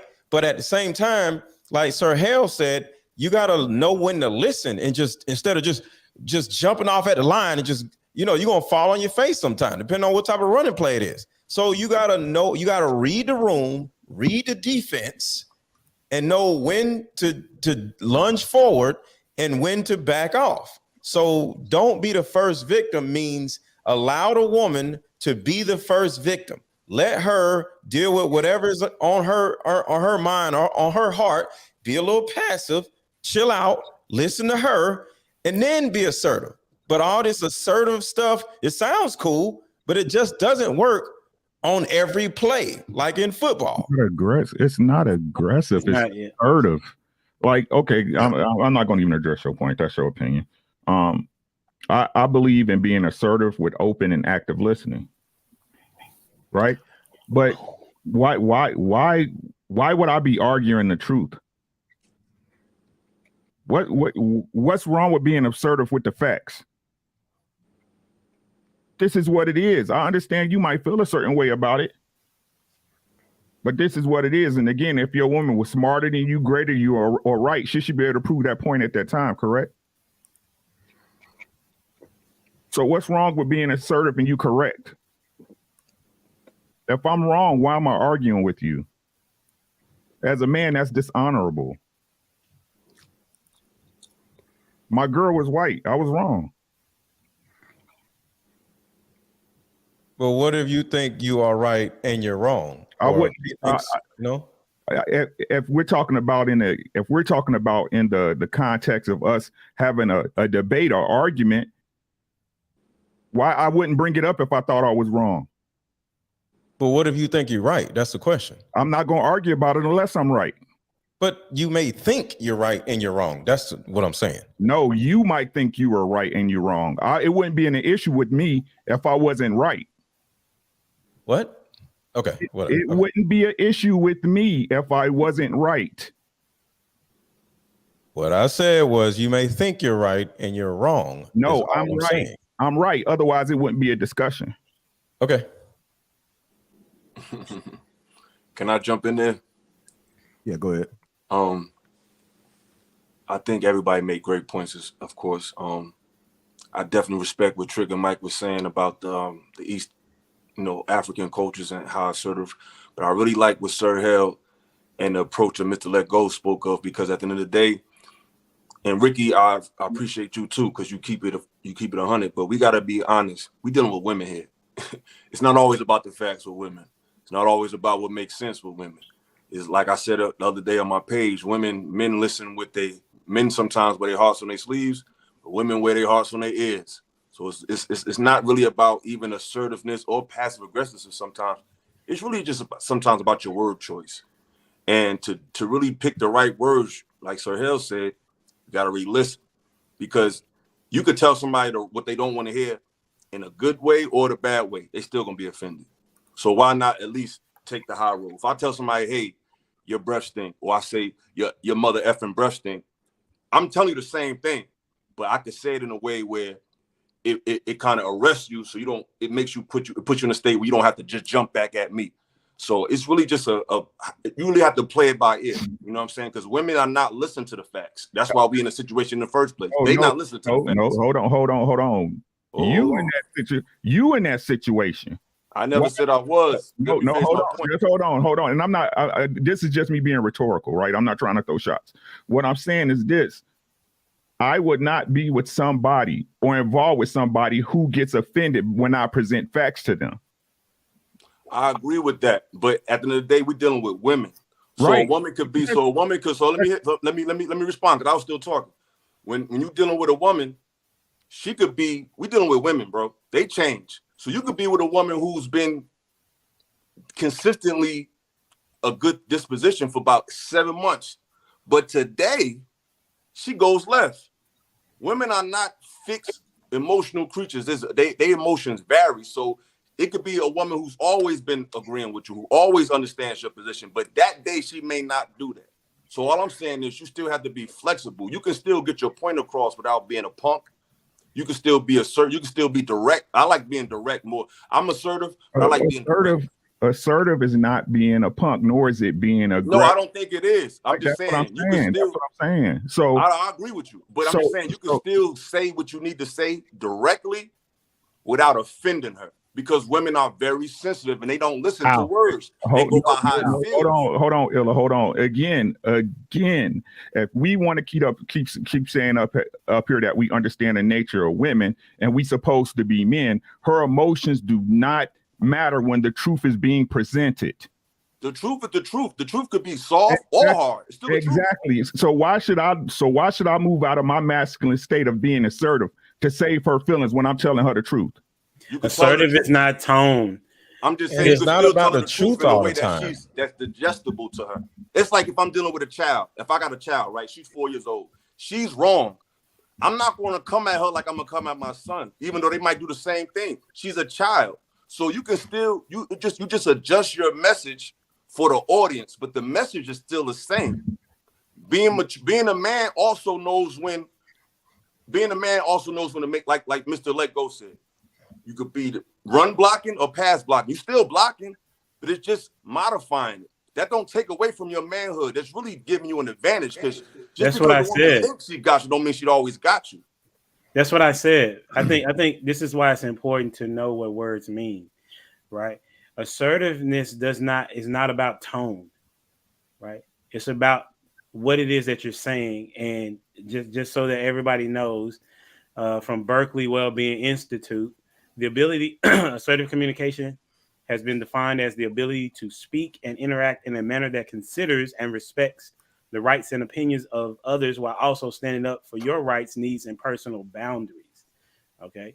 So that's what assertive means. So you are reading the room, but you're also giving your perspective in a way that can be that is communicated in a way that they will receive it. So I think what you're kind of alluding to, you're talking about aggressiveness, and that's not what assertive is. No, I'm not talking about aggression. I'm talking about exactly what you said. I'm saying that you can get your point across in a way that's dependent on your audience. You can still get your words across, it might take assertiveness, it might take passive aggressiveness, but as long as you're telling your story and telling your truth in a way that's not disrespectful, because sometimes people say, I said it, that's it. Sometimes you have to be a little flexible.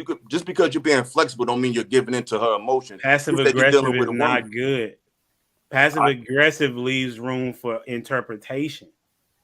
And so if you're communicating from a position of they got to figure out what you're trying to say, then you're on the wrong end of communicating, right? Like I'm talking to you right now. I'm being assertive. I'm saying exactly what it is that I want to say.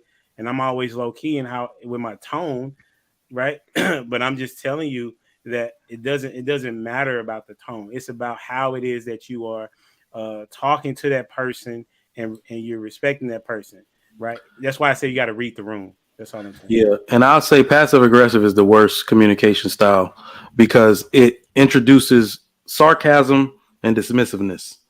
Like that's a fact. No conversation moves forward after that is presented. You know what I mean? So I'll say this, fellas, we got to stop I know we've been raised to you got to talk to them in a certain magical way, right? I know that's kind of how we've been cultured. It's better for you to be direct and then fix it later than for you to leave some ambiguity in there and you might as well not say anything, right? I think men have to be straight up direct, and we got to teach our daughters how to accept that directness, because I've learned this about women. I have learned this. Women will use emotions. They will use tears. They will act like they don't understand what you're saying. You talking too loud. You're too strong. You're too soft. Only when you're saying something that brings correction. You can't be too loud with praise. You can't be too loud with compliment. You can't be too loud with something they want to hear. It's only when there's some criticism that they have a problem with your tone. So I say to men, it's better to just be assertive. And then if you got to go back and fix it, hey, babe, I said that a little bit too rough. I apologize. And then you learn how to adjust from there.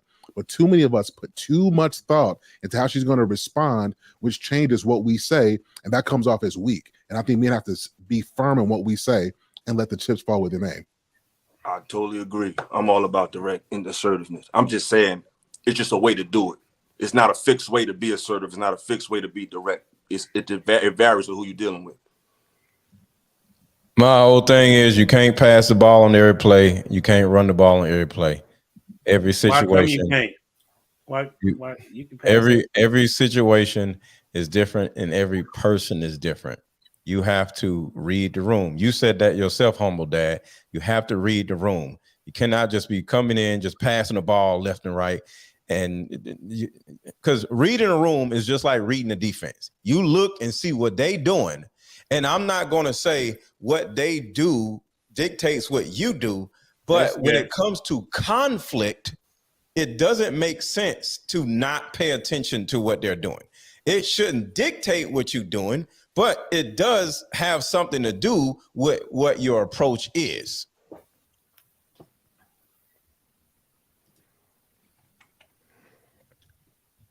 Exactly. Go ahead, Ali.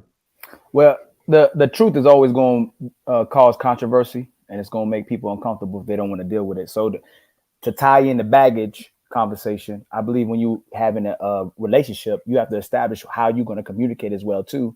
And if we're getting to know each other, you get to see what type of person you're dealing with and what type of person you're not dealing with. And I'll bring my experience again in mental health in 15 years. When I was running a classroom, I was extremely assertive, and the teachers would get upset with me But then when they ran their classrooms being passive, it allowed the kids to be able to manipulate and take whatever context they wanted to, whatever the teacher's intent was, and use it against them, to the point the teachers started resenting the kids. So when I spoke to the kids, when I spoke to the teachers, I said exactly what was going to happen, how it's going to happen. If you can't do it this way, this is the consequences and ramifications for this. So assertive, I understand everything the brothers are saying is very insightful and adds to this conversation. I believe there's a little bit of misunderstanding, but they ain't misunderstanding as well too if we're looking at the context of the words. But I believe when we're being passive, it leaves too much in the air for something to be misinterpreted. And I say this from my experience of women gonna tell you exactly what they mean, and they're gonna mean what they say. Most women aren't passive. They're gonna tell you exactly what they want, and we have what? And don't care how you feel. What? They ain't know what. Women tell you exactly, and whether they know what they want or don't want. What I'm saying is that they're going to communicate exactly what they want from you. That's what. But they don't know what they want. I just said whether they know what they want or don't know what they want, and whether you want to say they act childish or not childish, they're going to communicate what they think they want. That's what I'm saying. Oh, okay. They're just brother. gonna babble. In other words, yeah, I already said women. A lot of women will speak with forked tongue, but they're going to be assertive. They're not going to be passive. It depends on the woman you're dealing with as well too. See, that's the part I have an issue with. That's assertive. I think they're gonna get the message across. So tell me how you believe that women aren't assertive. They're very passive aggressive. How? Most women, in my experience, is extremely passive aggressive. You know, you got to figure shit out. But they upset. You don't even know why the fuck they upset. Mm-hmm. You don't know why what the fuck is wrong with you? Because a lot of women don't know how to communicate how they feel. That's the biggest thing. That's the biggest misnomer that people don't really pay attention. Women don't know how to communicate how they feel. Women are the creators of the phrase, I shouldn't have to tell you, you should just know. Like, that's how passive they are. You know how often they babble. How often, I don't know y'all experience this, when I talk to women, they talk about your delivery, but their delivery can be as aggressive as they want to be, y'all. I mean, maybe my experiences are different, but they'll go, hey, I'm assertive. I'm not passive. But a lot of women will say, hey, I would listen to you. Kevin Samuels literally told a whole world the truth. And the main point why women say they won't listen to him is because of his delivery, y'all. That's what I'm saying. His delivery because women don't know how to communicate. No, but they listen to him. They lie. Women constantly went up there being assertive. They were not being passive. They were being assertive. And that's why they would go. They actually weren't. They were babbling. They was definitely assertive. Y'all. They were. It's one thing about being assertive, and it's another thing about being combative. What are you talking about? Aggressive. To let go. No, they were aggressive and passive aggressive. I'm sorry. They were aggressive and passive combative. That's more than that's different. They come up there babbling about dumb shit. It's combative. Isn't it similar to being assertive? If I'm combating you, that means hold on. No, it's totally different. Hold on. I said it's similar. So if I'm being combative towards you, aren't I asserting am I not being assertive towards you? Am I not trying to put my will on you or not? No. So here's why, Ricky. Here's why, Ricky. So assertive. I don't want to keep going back and now. forth. The answer is no. Hold on. These are your words, Ricky. You said assertiveness has to do with stating facts. These women would get upset at and facts. babble. They were being aggressive because they had no means to combat or justify anything that they would say in rebuttal. So are we That's why I keep using the word babbling. Are we talking about delivery or interpretation? Right. Assertiveness is about delivery. Right, aggressiveness is also delivery. That's what communication is about. How do you deliver your message? It's all delivery, right? Mm-hmm. So what some of the men on the panel are alluding to is aggressiveness and how they responded to Kevin Samuels. If we're using him as an example, because of how it made them feel a ways, right? Because if he's assertive and they're just receiving it as the truth, they're not going to respond in an aggressive manner. Like, they're going to listen to the information and then they're going to give information back, right? So what you all are talking about is aggressiveness. Assertiveness is just speaking the facts in a way that the other person can understand and receive the information. Okay. Just read the definition. I understand that. But what I'm asking is that, okay, for the Kevin Samuels example, even though, and I'm trying to get a grasp on what my boy Ali was saying, even though they were wrong in their information, were they still not being assertive in their presentation? Yes, It they looks was. the Ricky, same. Ricky's right. No, He's right. it looks the That's same. Yes, they was. It's not the same. But I know what you're saying. It looks the same. On. That's all I'm asking. They was. You could be assertive with the wrong information. That's what I'm saying. By definition, you can't though. The passive aggression comes as much as we've been on these panels. It's definitely because as much as we be on these panels, we have to women to tell us how to talk, but we have to talk to the women a certain way, and they're being assertive. The time they become passive aggressive is when we correct them and they know they're wrong, and then they lower their tone and they're passive aggressive. Yeah. It happens all the time on these panels. So I rarely saw anybody give him an assertive style of communication. Here's why. Can we say those women that came on those shows were rude? Yes. Can we say those women were sarcastic? Some of them, to be fair, they were dismissive of the information. That is what's encompassed in passive aggressive and aggressive communication. Right. Because go ahead. There's also been I watched the show. There's also been women who was just assertive, but they just was wrong. Right. They wasn't passive aggressive and they wasn't overly aggressive. They were just asserting their point, but their facts just wasn't right. So I agree with Ricky. That's fair. Based on definition, assertive right. doesn't mean accurate. Does assertive mean accurate?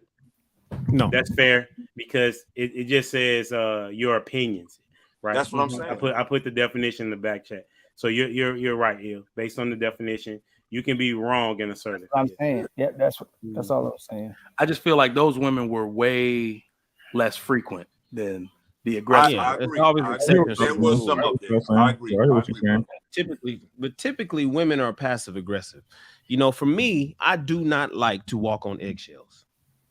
For which communications, based on the video that we just watched, which communication style is best in relationships. And me and Humble Dad and Nathan Daly talked about this at the Lapeef meetup in Atlanta.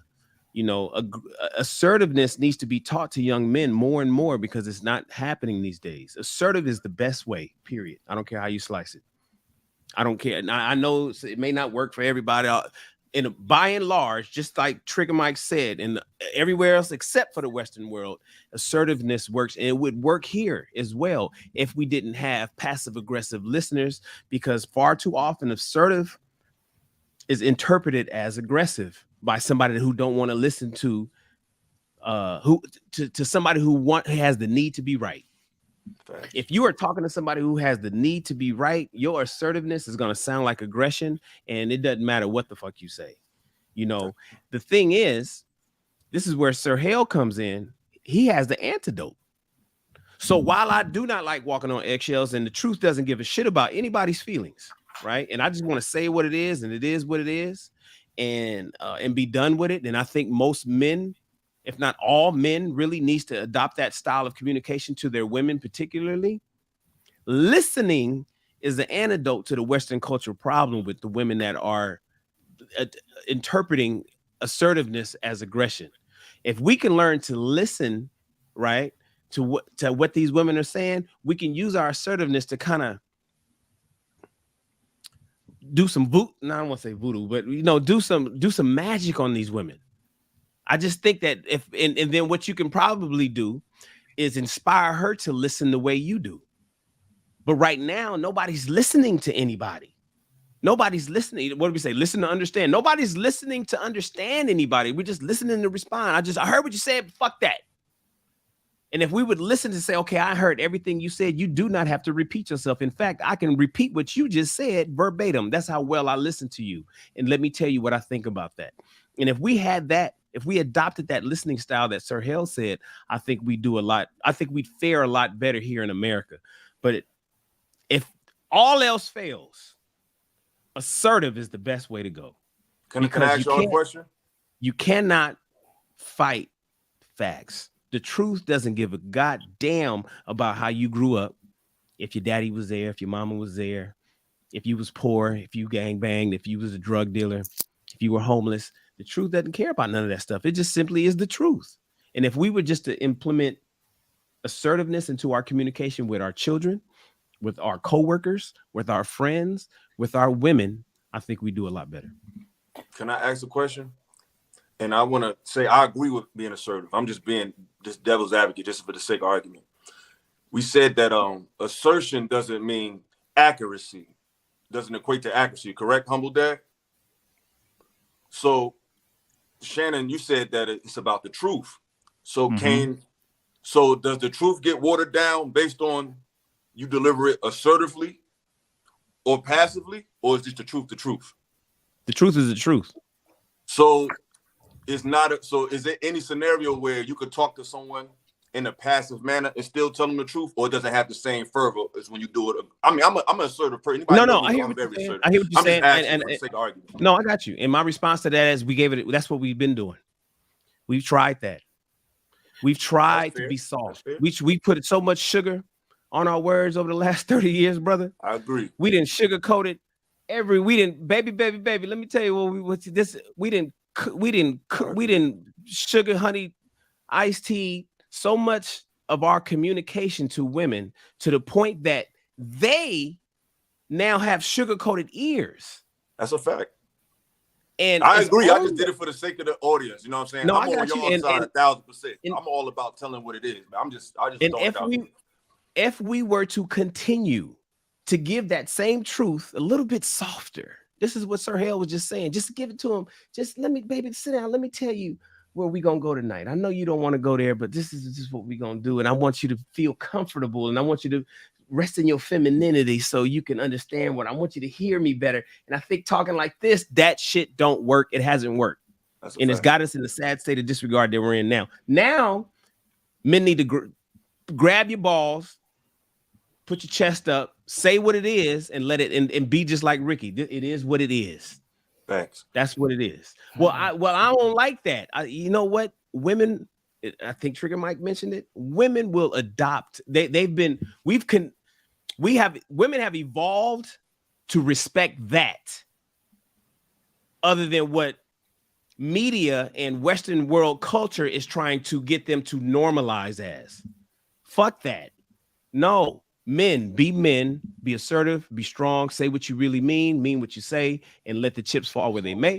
And then the women will fall in line with Ricky. Just fall in line. Well, they'll fall in line. He ain't said that in a long time, man. Yeah, can I say one other thing to this, guys? It's important when you are firm. Expect a reaction. This is where most guys make a mistake. As soon as he start reacting crazy, he go back to retracting his words and trying to make it seem. No, expect a response. This is a normal thing. But give her some time to process that. And if you're consistent with it and you at least operating from a place of integrity, over time, she'll start to see it. And how she hears your assertiveness as an attack, she'll start to understand that you're really speaking directly because you care about her. And it'll come off differently. So don't look at the reaction and change. Stick to it and be respectful. And I think you're going to see some results after that. Absolutely. And I'll add to that because what I'll say is that, like Shannon said, the world is revolved around teaching women to view assertive communication as aggressive. But back to Sir Hale's point, where if you do it enough and you do it intentionally, and they know this is just the way you are, and if they want to deal with you, that this is the way you communicate, assertive communication actually breeds less argument than the other three. You actually won't get argued back with being assertive all the time. In their head, they're going to say, he said it, he means it. I better take it as is, or that's it. Like I'm telling you right now, I've been an assertive communicator because that's the way I was raised and how I watched it. I have not seen my mom argue with my father in 2 decades because he said it. He must mean it. Now I can give a response as to how you feel back, but it's not going to be an argument. It's not going to be a back and forth because he said what he said. That's what I'm saying. It's like if I'm moving correctly and I'm giving you correct and true information, I'm going to leave it where it's at. You see what I'm saying? It's not no argument in the way you feel about it. Hey, I understand and I listen. Again, I got 2 ears and 1 mouth. I'm going to listen. I'm going to get your take on it, but I'm going to leave it where it's at. And again, because it's correct, as a woman, if you're the woman you say you are, once you sit and you let it sit on your head after a while, we're going to come and we're going to have a conversation and you're going to tell me, hey, you was right. Right. But if not, and you hold it in your back pocket or your purse, there's something that was a problem. Then the next time we going to see what's up. Right. This ain't no argument. There's no need to argue with a woman if you correct. If I don't know about it, I'm not going to talk about it. Hey, shorty, babe, I don't know. If she's correct, I'm going to sit there and listen, and I'm going to, hey, she's right.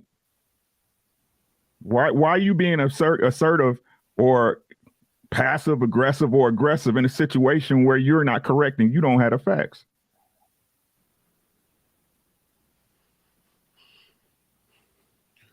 All right, we're gonna go ahead and button that up. We do got one more topic in regards to communication.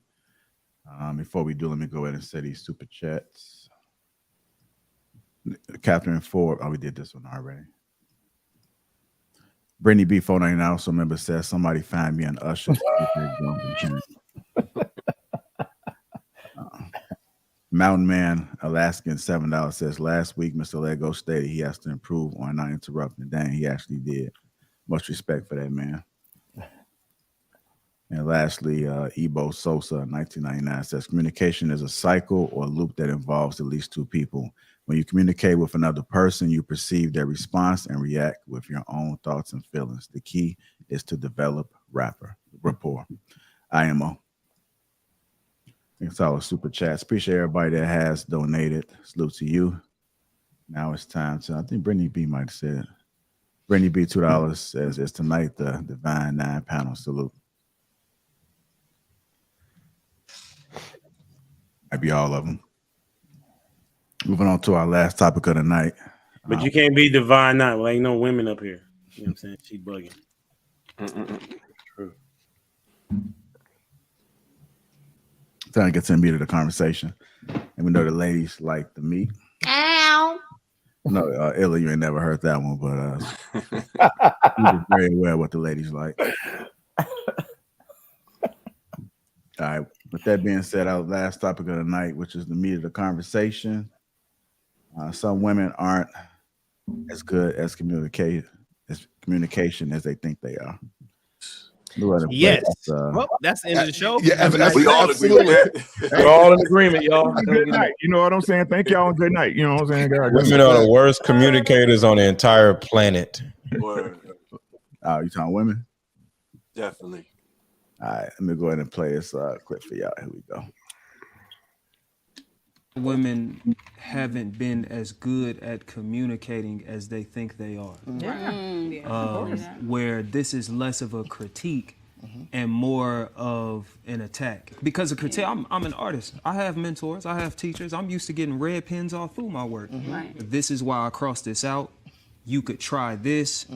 See if this works. This was unnecessary. If we sit down in a relationship and those are the things you tell me, I didn't like what you said to me here. This is how it made me feel. This is how I like to be talked to. Not you always running off at the mouth and you think you could talk to me any old type of way. And I'm like, whoa. They have to work on that. A lot of women still operate in trauma. And your trauma is going to make you intolerant. Your insecurities will make you intolerant. And so until you gain that tolerance, which there's a such thing as silent tolerance in a relationship, until you gain that, everything will feel like an attack.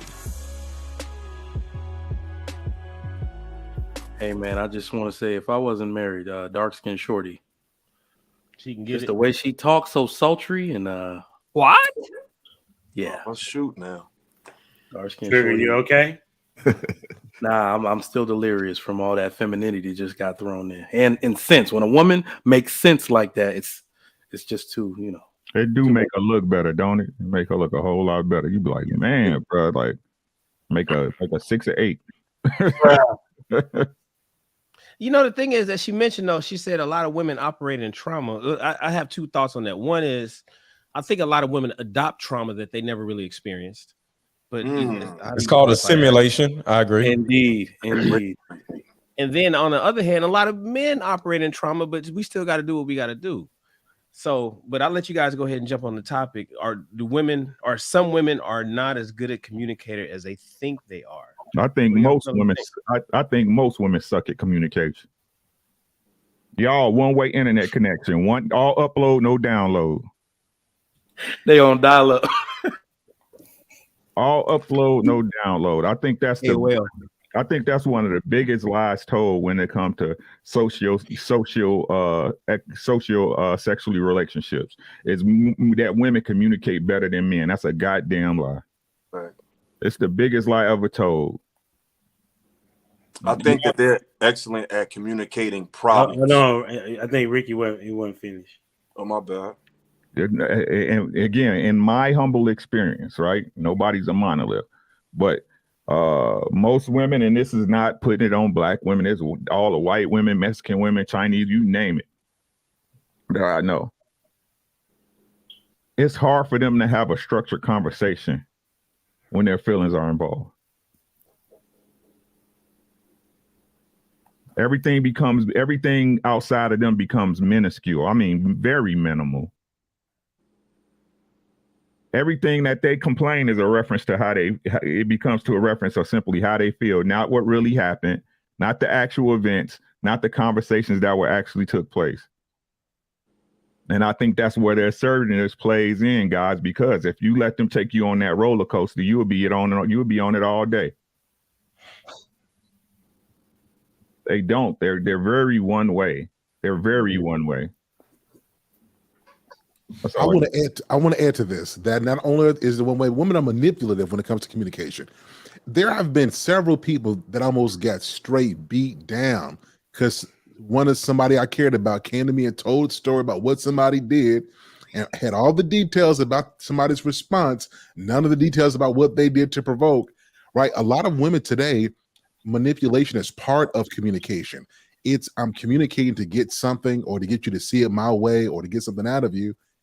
This is coupled by them not really being able to listen to what you're saying in the first place. Have you ever talked with a woman and you're clear about what you're saying? X plus Y equals Z. And then she completely changes the whole equation. Well, what about MX? No, I'm talking about X plus Y.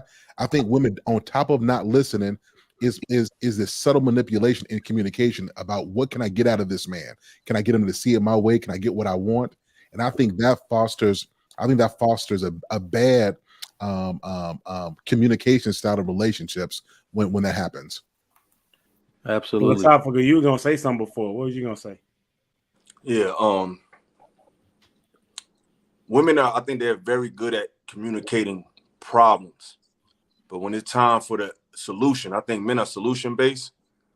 Then they have a problem accepting the solution aspect of the conversation. Like they can present the issue, but then when you come with the solution, it's like oftentimes they just want to be heard more than they want to get the problem solved. So it's really just like monotonous, just complaining more so than just let's get somewhere. It's like, okay, I hear your problem. This is what we should do about it. And it's like, that's not the point. I got a different perspective on that, Ella. I got a different perspective. Women aren't good at communicating problems. They suck at articulating problems, bro. They're really good at projecting what they think is the problem. The reason they are really bad at solving anything is because they can't articulate problems correctly. What I've noticed is like we can take it all the way down to real world scenarios. Women are always talking about how they want to be in leadership roles and all this type of stuff. Every matriarchy on earth has never made it out of the primitive stage for that one reason, because of communication. That's how bad women are at communicating and progressing anything to the next level. If you go watch Bear Grylls season 2 and try to watch them build the island, and all the men built the island, built communication, built boats, the women were still talking to each other, trying to figure out the first steps at the end of the exercise. Any man who wants to do this in real life, you can remember that you were in school. And if you were the only man in a group full of girls, how hard it was to nail down the basic parts of the project before you got to the meat of the project. That is how tough it is for women to articulate themselves in any given situation. Yeah, that's all I got. Yeah, when women, a lot of our women have been traumatized by their single mothers, and because of that, they were never able to speak. They were silenced. They were always told to sit down, be quiet. They were actually abused emotionally. They were manipulated by their own mothers. So a lot of our women have so much anger and resentment towards everybody, men, women, everybody, where they can't wait to speak. So they get to the point where they get with a man and they feel like they finally got an opportunity to speak their mind and say whatever they want to say. So a lot of the things that women are saying to you as a man is what they wanted to say to their mom or to their father or to somebody when they were a child. So women are in constant regression. They're always just operating like a child. And that's why I say women are children, because they spend their entire lives as 7-year-old children when they were silenced. And now they're grown. They're like, I finally get a chance to speak my mind. So everybody who's in front of me, I'm going to speak my mind. They're speaking to their parents. They're not even speaking to you. So when they come out the woodwork with all this crazy stuff, they're literally not even talking to you. They're talking to their parents or whoever hurt them, their uncle, whoever said or did whatever. She's talking to them. And then when it comes to receiving information, women don't listen. They interpret. And it's the same actual reason. It's something called maladaptive social cognition. Their brains are fried due to their childhood trauma and physical trauma. So they view the world in a opposite way. And I talked about damaged neuroception. They look at men as bad men as good and good men as bad. You know what I mean? So they see information the same way. So when you bring logic to a woman, she sees it as bad or as an attack because you're not speaking her language, because she has an inverted way of thinking. Because if you hit a woman with some crazy shit, like her homegirl or her best friend or another woman at work, she's going to actually understand it. But if you give her logic, she's going to think you trying to manipulate her. And you like, yo, I'm just trying to tell you the facts. Well, because like I said, their way of thinking is inverted, and it comes from damaged neuroception due to their childhood trauma. So it's just something that we have to always deal with. And it goes back to the first conversation we had. It's not really any win to dealing with a woman, because they're always worried about winning themselves. So they want to win when you're just trying to tell them to shut the hell up, you know, and that's the damn problem. They've been silenced for so many years where they don't want to shut the hell up. So if there's children, and I guess we're saying that they can't be accountable, what is the solution for it then? That's why they need men.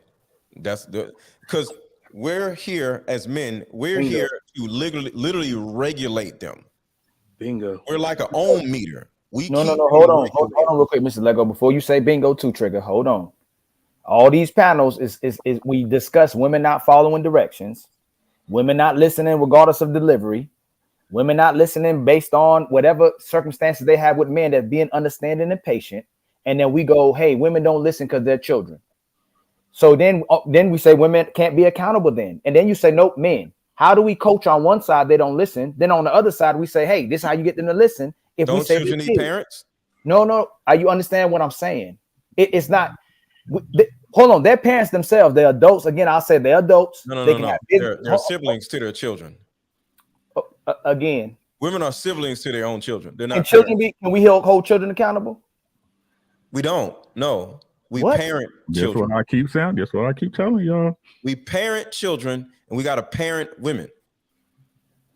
We don't hold them accountable. I don't believe in holding them accountable because they're children. Both ways. We parent children. We hug them, love them, protect them, make them feel safe, and then they'll finally shut the hell up. We can't. But Mr. Let Go, that's his point. His point is, how can you regulate, like you saying that we're the balance, men are the ohm meter, right? How can we bring balance to somebody who's jumping off the damn scale? Well, like I just said, hug them, make them feel safe. The more, women live their whole lives anxious and not feeling safe and thinking everybody is out to get them. Because like I said, they've been traumatized to the point where their mom, the person that birthed them, screwed them over. Their mom's brother screwed them over, and every male in the family screwed them over. Right. And every female in a family Hold on, screwed them Mr. over. Lego. Hold on one second. They get to the point where they think nobody is going to protect them. So what we have to do as men, finally be the first person in their lives to ever protect them, and then they'll finally slow down and calm down. They might. Does that make sense? No. Okay. With all due respect to you. No, it doesn't, because what were we doing? We were doing that before the disconnect and the relationship breaking apart. So look at us now. And this is what I've been saying. This is what I've been saying, and you niggas don't listen, right?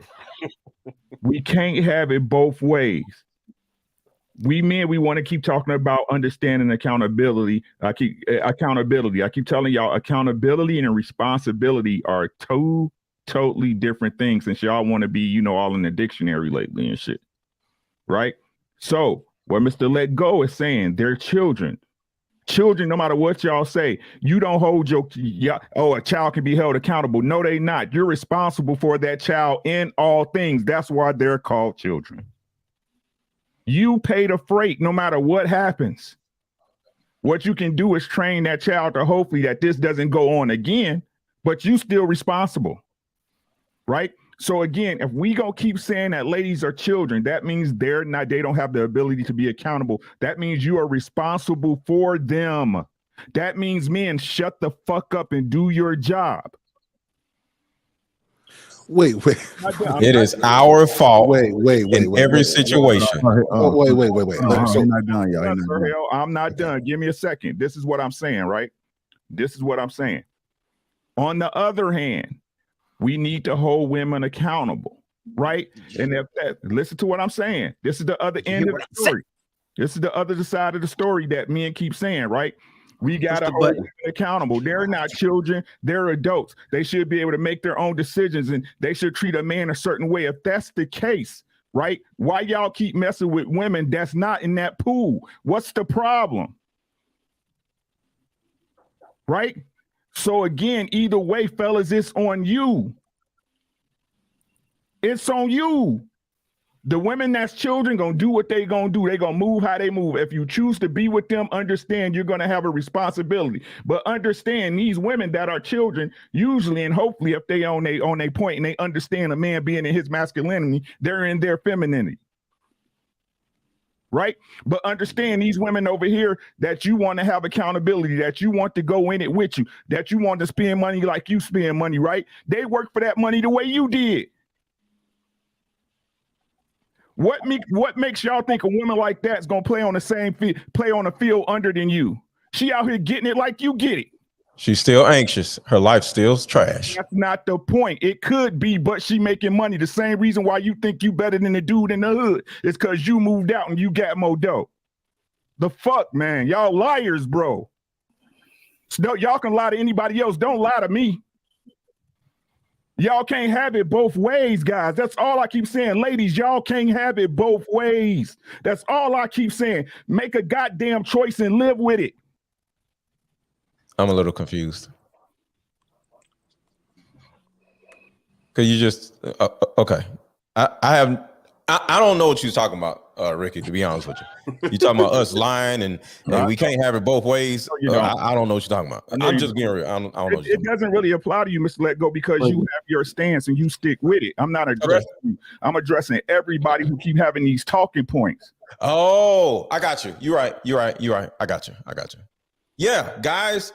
In real talk, you got to pick a side. You either got to just, women are adults and they speak for themselves, and you got to hold them accountable, or either women are children and they need a man to regulate them. And I don't blame women for nothing. They ruin their children, and that's why I think more. I actually think the law needs to change where the father has to have full custody instead of the mother. But until that changes, and men gave them that right, and still until that changes, that part of the women being held accountable is still there because they're the custodial parents of the children. You feel me? But until that part changes, nah, women are children, so don't hold them accountable for nothing. But since they have full custody of our children and they're raising our children, that part is still a way where we have to hold them accountable. So their mothering have to be held accountable, but when it doesn't have to do with their raising their children, they don't need to be held accountable because they're gonna run around doing stupid shit regardless. Hold on, What you wait. saying about women with money? What? Hold on, what? Ricky said something about women with money. You said if they got money, what about it? With the woman, More got money a woman has, the more her life is gonna fall apart because she don't know what the hell to do with the money. It's like a child. Now I'm with trying all to that see money. Ricky's So point. I'm trying to get jump in here, guys. Go. You want to go or should I? Can I go really quickly? I want to throw this in. Women are not children. If we continue to have this mentality, we can't. If she goes cheat, I don't want to hear nobody complain. I don't want to hear that she's a thought. I don't, because she's a child, so she's not responsible for her actions. I agree. I don't want to hear no more. So it's like in one breath, we're saying women are thoughts, women are hoes, women are, but in the next breath, they're children. Yeah, grown men don't listen. Grown men don't want children. I'm not trying to parent no grown woman. When I go through things in life and I need somebody by my side, I'm not looking for my kid. I'm looking for a grown woman who has learned from the issues in her life. Listen, who's overcome her baggage, who's overcome her trauma, somebody who's grown through life, who's able to be a compliment to me. I'm not looking for a kid. And I think if we perpetuate that mindset, then women are going to use that. And anytime you try to hold them accountable for anything that they do, they can say, well, you treated me like a child anyway. And then what are we going to say?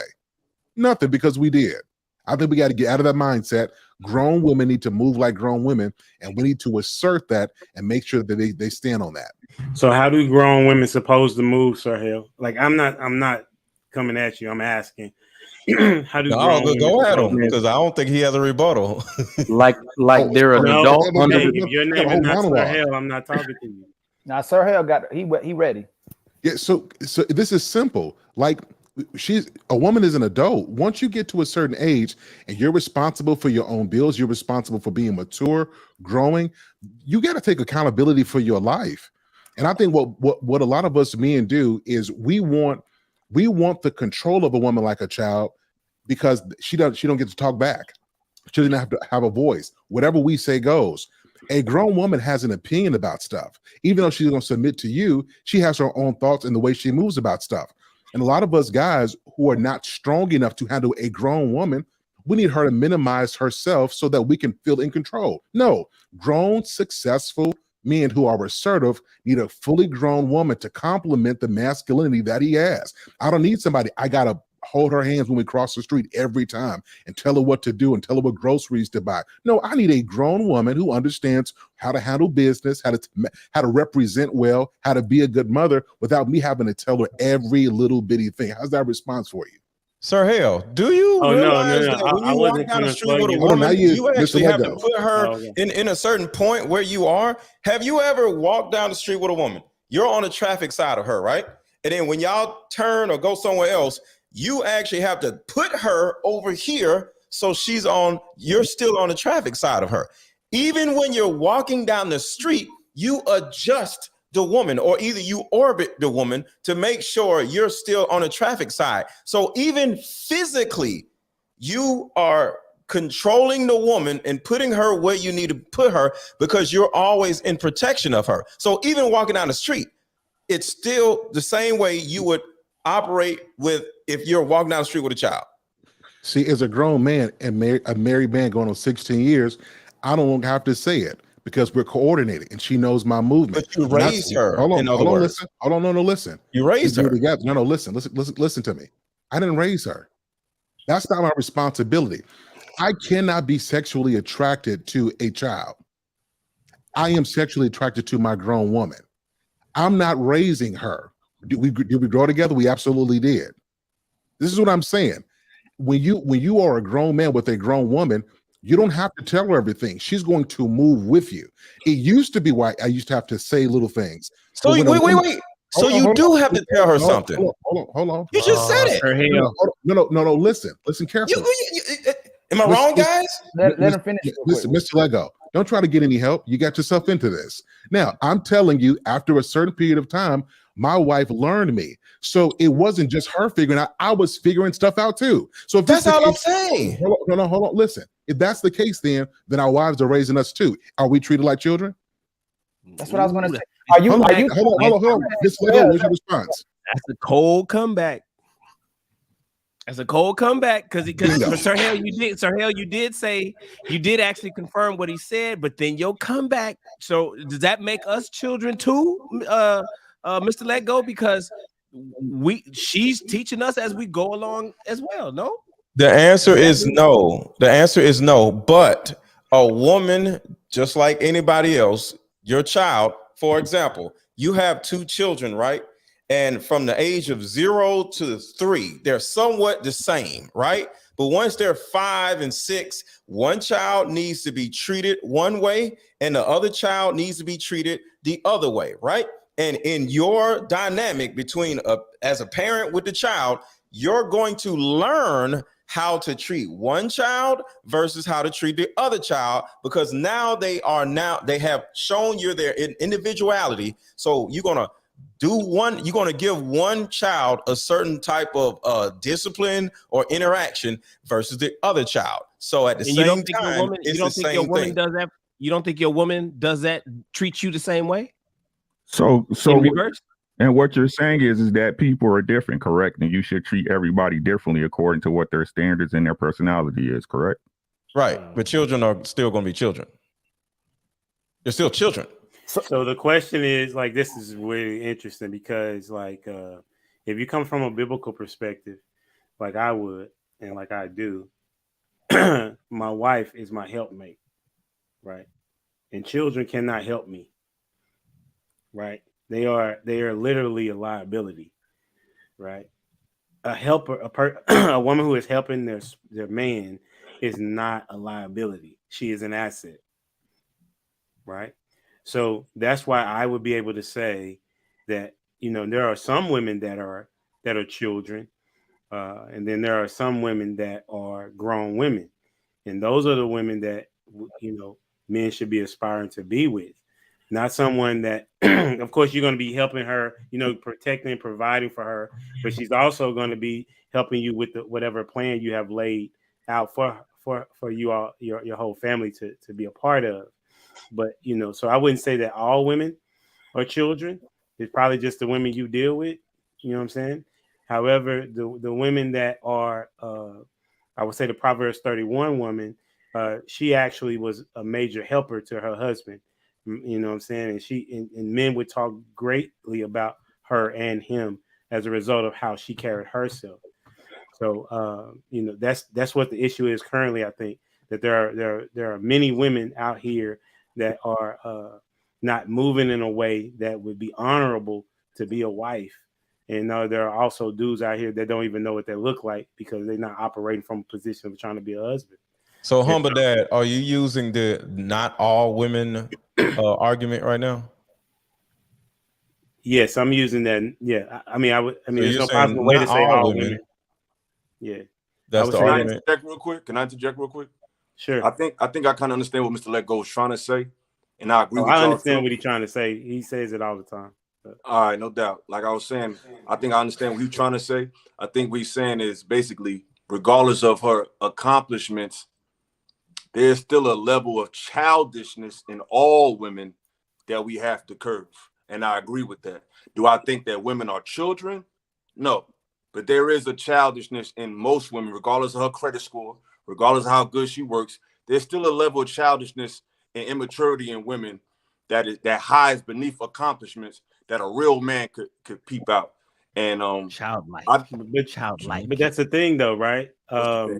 That's the thing, that you all men are not real men, right? All males are not real men. I'm just right? saying that all saying, women still have the childishness. But what I'm saying is, then you can use that same definition for that dude that ain't take care of his business, right? That he's a child, right? Because he's having a childlike manner because he's not fulfilling his purpose, which is to move in a way where he is able to provide and to protect for the family that he's going to have, right? There are dudes that are operating like that. We wouldn't say that they are men, right? We would say that there are males that are just operating on a childlike level. But I mean, even a woman.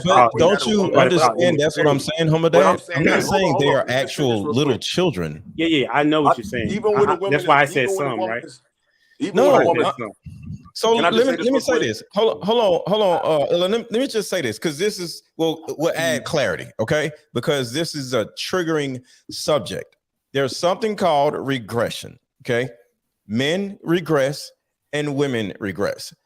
So we all get triggered, get upset, and then we go back to our inner child. Just like I was saying with somebody when I was like, if I say something about your mama and you might spaz out on me, okay?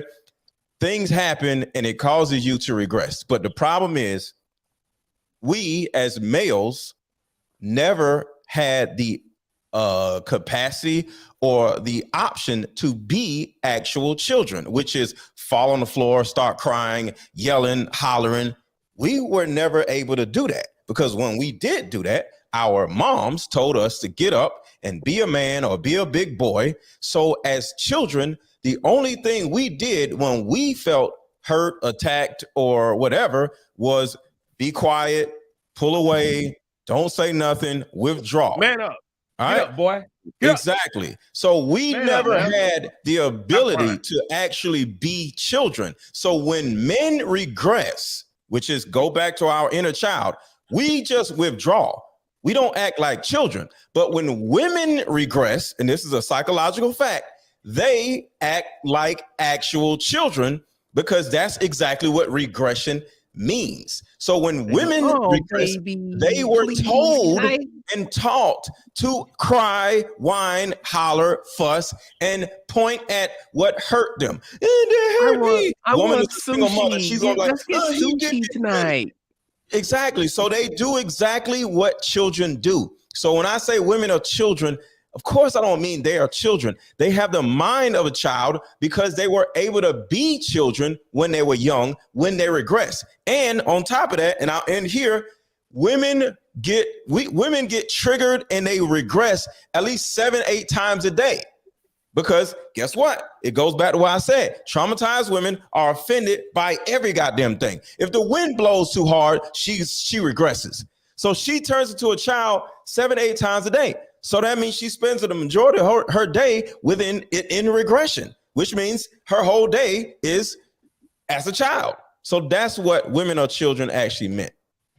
Yeah, I've always understood what you meant. I was just saying to you that that men can operate in the same fashion. Well, males can operate in the same fashion. You were saying you disagree with that. We just don't act like children, though. That's all I'm saying. Okay, and I would disagree because immaturity, an immature man acts like a child, right? Because he's, you know, you can talk about these men that are in the house with women, right? The woman is taking care of him, right? That's a thing, right? So that wouldn't be considered. I wouldn't consider that no man. That would be a childlike dude.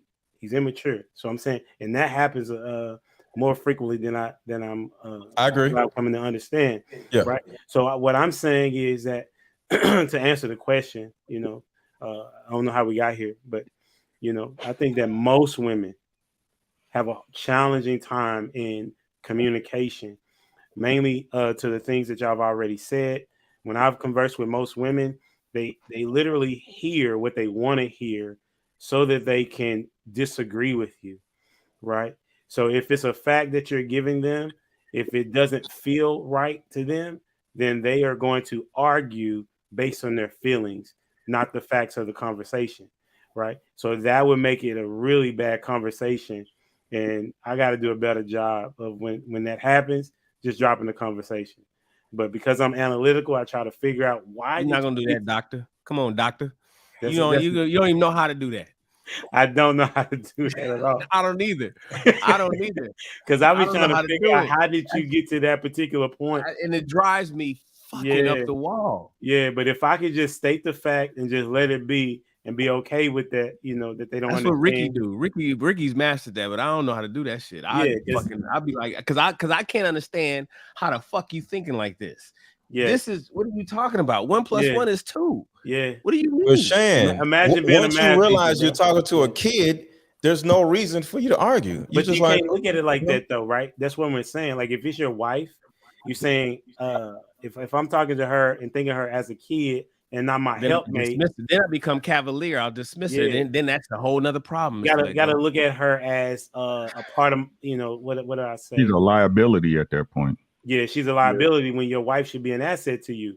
Because if she's a liability, that's all that toxicity that we talk about, you know, that she is not agreeable, that she is not wanting to be on your plan. She's Yeah. aggressive, passive aggressive. All those things we would consider toxic, right? And that would be a woman that is childlike in that regard, right? As opposed to a woman that is helping you move in the direction of the plan that you've already created. I would say that is a woman, not a child. That's just Humble my Dad, I got a question for you real quick. I'm not going to answer it. Go ahead.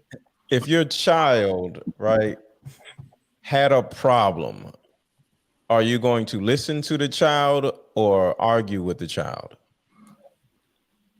If my child had a problem, Mhm. okay, You're gonna address it like, okay, so what's going on? Oh wow, okay. Whether they're wrong or right, you're gonna listen to them. You're gonna be so attuned with them because they're a child, right?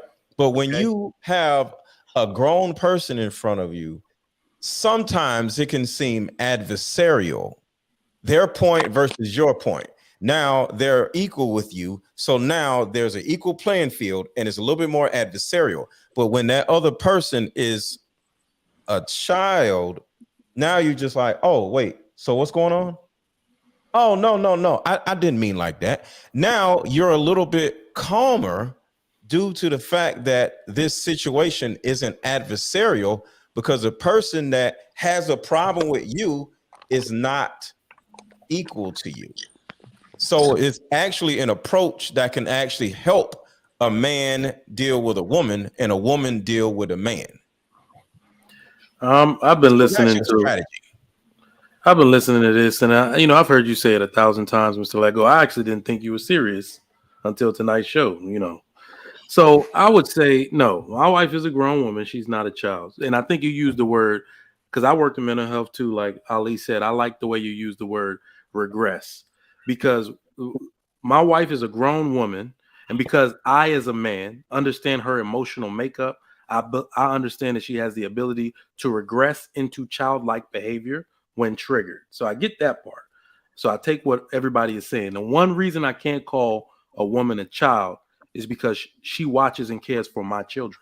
I gave her authority to do so. A child can't watch other children, or at least should not. Wait, you can give a child authority to watch over other children. What are you talking about? I'm confused. Nah, not in the way that I'm talking about. To be responsible for their well-being, I don't think so. If a man has to control himself, this is I'm saying this. Trigger might just prove my point. This is a very dangerous conversation. I think we kind of having in a way that we're promoting certain things to young men, and then to promote something to women. So if a man has to control his savagery and his barbaric nature in a society that's become extremely feminist, that completely caters to a feminist narrative, a woman, when she's being childlike, is what you want to call manipulative. Her power, and you keep thinking I know you'll say her power is vagina, but her power is her ability to manipulate. So she can use it to love, or she can use it to get what she wants. We're living in a society where a lot of women are after power and leverage versus the family dynamic. Ain't no woman, no child. She could be manipulative and show childlike characteristics. But then if we're going to do this, if we're going to go to 50-50, if we're going to go say that we're all equal now, that means we're going back to a barbaric state where men, hold on, let me finish, where men didn't have to protect, where men didn't have to provide, where men didn't have to do anything for anybody except for who was in his lineage or who loved him. Because back in the day, if a woman had a child out of wedlock, the whole village the whole family cut her off and the baby. Like, we're living in a society now when women make mistakes, we're catering to her, we coddling her, she's still entitled, and she got 50 men ready to save her and tell the whole world that she's children. So what I'm not going to do, with all due respect to the men on the panel, I'm not going to teach my son that he has to be a leader. I'm not going to teach my son he has to be accountable and not make excuses. I'm not going to teach him that he has to be established and work his behind off all the way from being a little kid and endure the whole other side of the moon, get to being a man, and there's a child at the end of it for him to marry that got 15 bodies, got 3 baby daddies, 10 kids. 10, that's Mr. Lego think every woman got 15 bodies and up. Yeah, if she has 3 baby daddies, she has way more than 15 kids. And I go, hey, daddy, what's going on? Hey, she just a kid. Don't, you got to keep saving her and keep understanding. No, man, that's crazy. She has all she has to do is to sustain her chastity. Her job is much easier than mine. I have to become a man. We not born men. We have to become men. All she has to do is keep them legs closed, use her leverage of love, and invest in somebody she invest in somebody where she can help that man be a better man, and her life will be great. But she tries to operate like a man, not a child. Then she wants the provisions of a woman, and she wants the entitlement of a woman. And then, like you just said, Mr. Lego, she'll lack accountability and responsibility like a child, if you want to say she's a kid. So it's the dangerous narrative that we're pushing to tell men to be men, but now women don't have to be women anymore. If you give a child $10,000, they'll do the exact same stuff that women do. They're gonna run around eating ice cream and candy, and they're gonna get fat and gain all kinds of weight because they're gonna eat everything that they see, and they're gonna run around yelling at people, not being able to get along with people. They're gonna be passive aggressive, and they're gonna throw they money in other people's faces and tell them what they ain't gonna do. They're not gonna listen to their parents because they don't have to. And if you tell them to leave, they're gonna be like, well, I'll just go get my. They're gonna do exactly like women do. I'm independent. I don't need no man. Just like a child would be like, well, I don't need no parents because I got all this money. It's the same. But every woman doesn't do that. And it's all a moot point at the end of the day. Ali, great point. Humble dad, Mr. Let Go. These what type of women exist. What it really comes down to is men teaching your daughters what a woman is, and men teaching your son what a man is, and how to pick from the children, pick from the no goods, pick from. Look, man, it all comes back to the same thing. It's messed up people out here. It's messed up men out here. It's messed up women out here. It's women with trauma. It's dudes with trauma. It's women that don't know how to make correct and upright decisions. It's men that do the same thing. Y'all don't know how to choose. At the end of the day, we can want change. You can want change all you want. It will be beautiful. Hey, if it did, everybody take the day off and it's mimosas for everybody. But that's a goddamn lie, because y'all know it's not happening. You know it. So stick around and teach your kids the right way and how to be better people. That's how we solve the problem, because this over for this generation. It's OV. Get over it. Yeah. Y'all expecting people to change that they on their life cycle. This is what it is. The baby boom was about to die out. They didn't did what they didn't did. People are gonna do what they gonna do. And that's all my point is. Like, I accept a woman's feminine nature. I'm going to accept her backing into the mailbox. I'm accept her scrubbing up her rims because she can't park. I accept the femininity of a woman, all her feminine nature, all the stuff that she do. I accept it, and I am responsible for all of it. And that is my whole point. I accept it, and I take responsibility for her all together. I'm gonna go to her mom, her parents, or whatever, and say, she is now mine. You're gonna give her to me. She is under my responsibility, protection. Whatever dumb stuff she does, is all on me. I got it. Even if she does some crazy stuff, leaves me, whatever, I'll deal with all that too, because that is just simply accepting a woman's feminine nature instead of trying to change her. I do not believe in trying to change people. And I love women for who they are. I don't want them to be like us. I want them to be like them. And that is my whole point. Accept a woman's nature where she's all over the damn place. Don't know what the hell she want to eat. Don't know what the hell she want.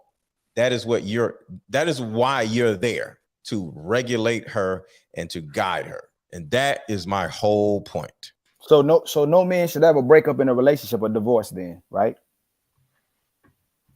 If she undermines the household to the point where you cannot control the situation, or she's acting like a kid. She's a child. You can't do that.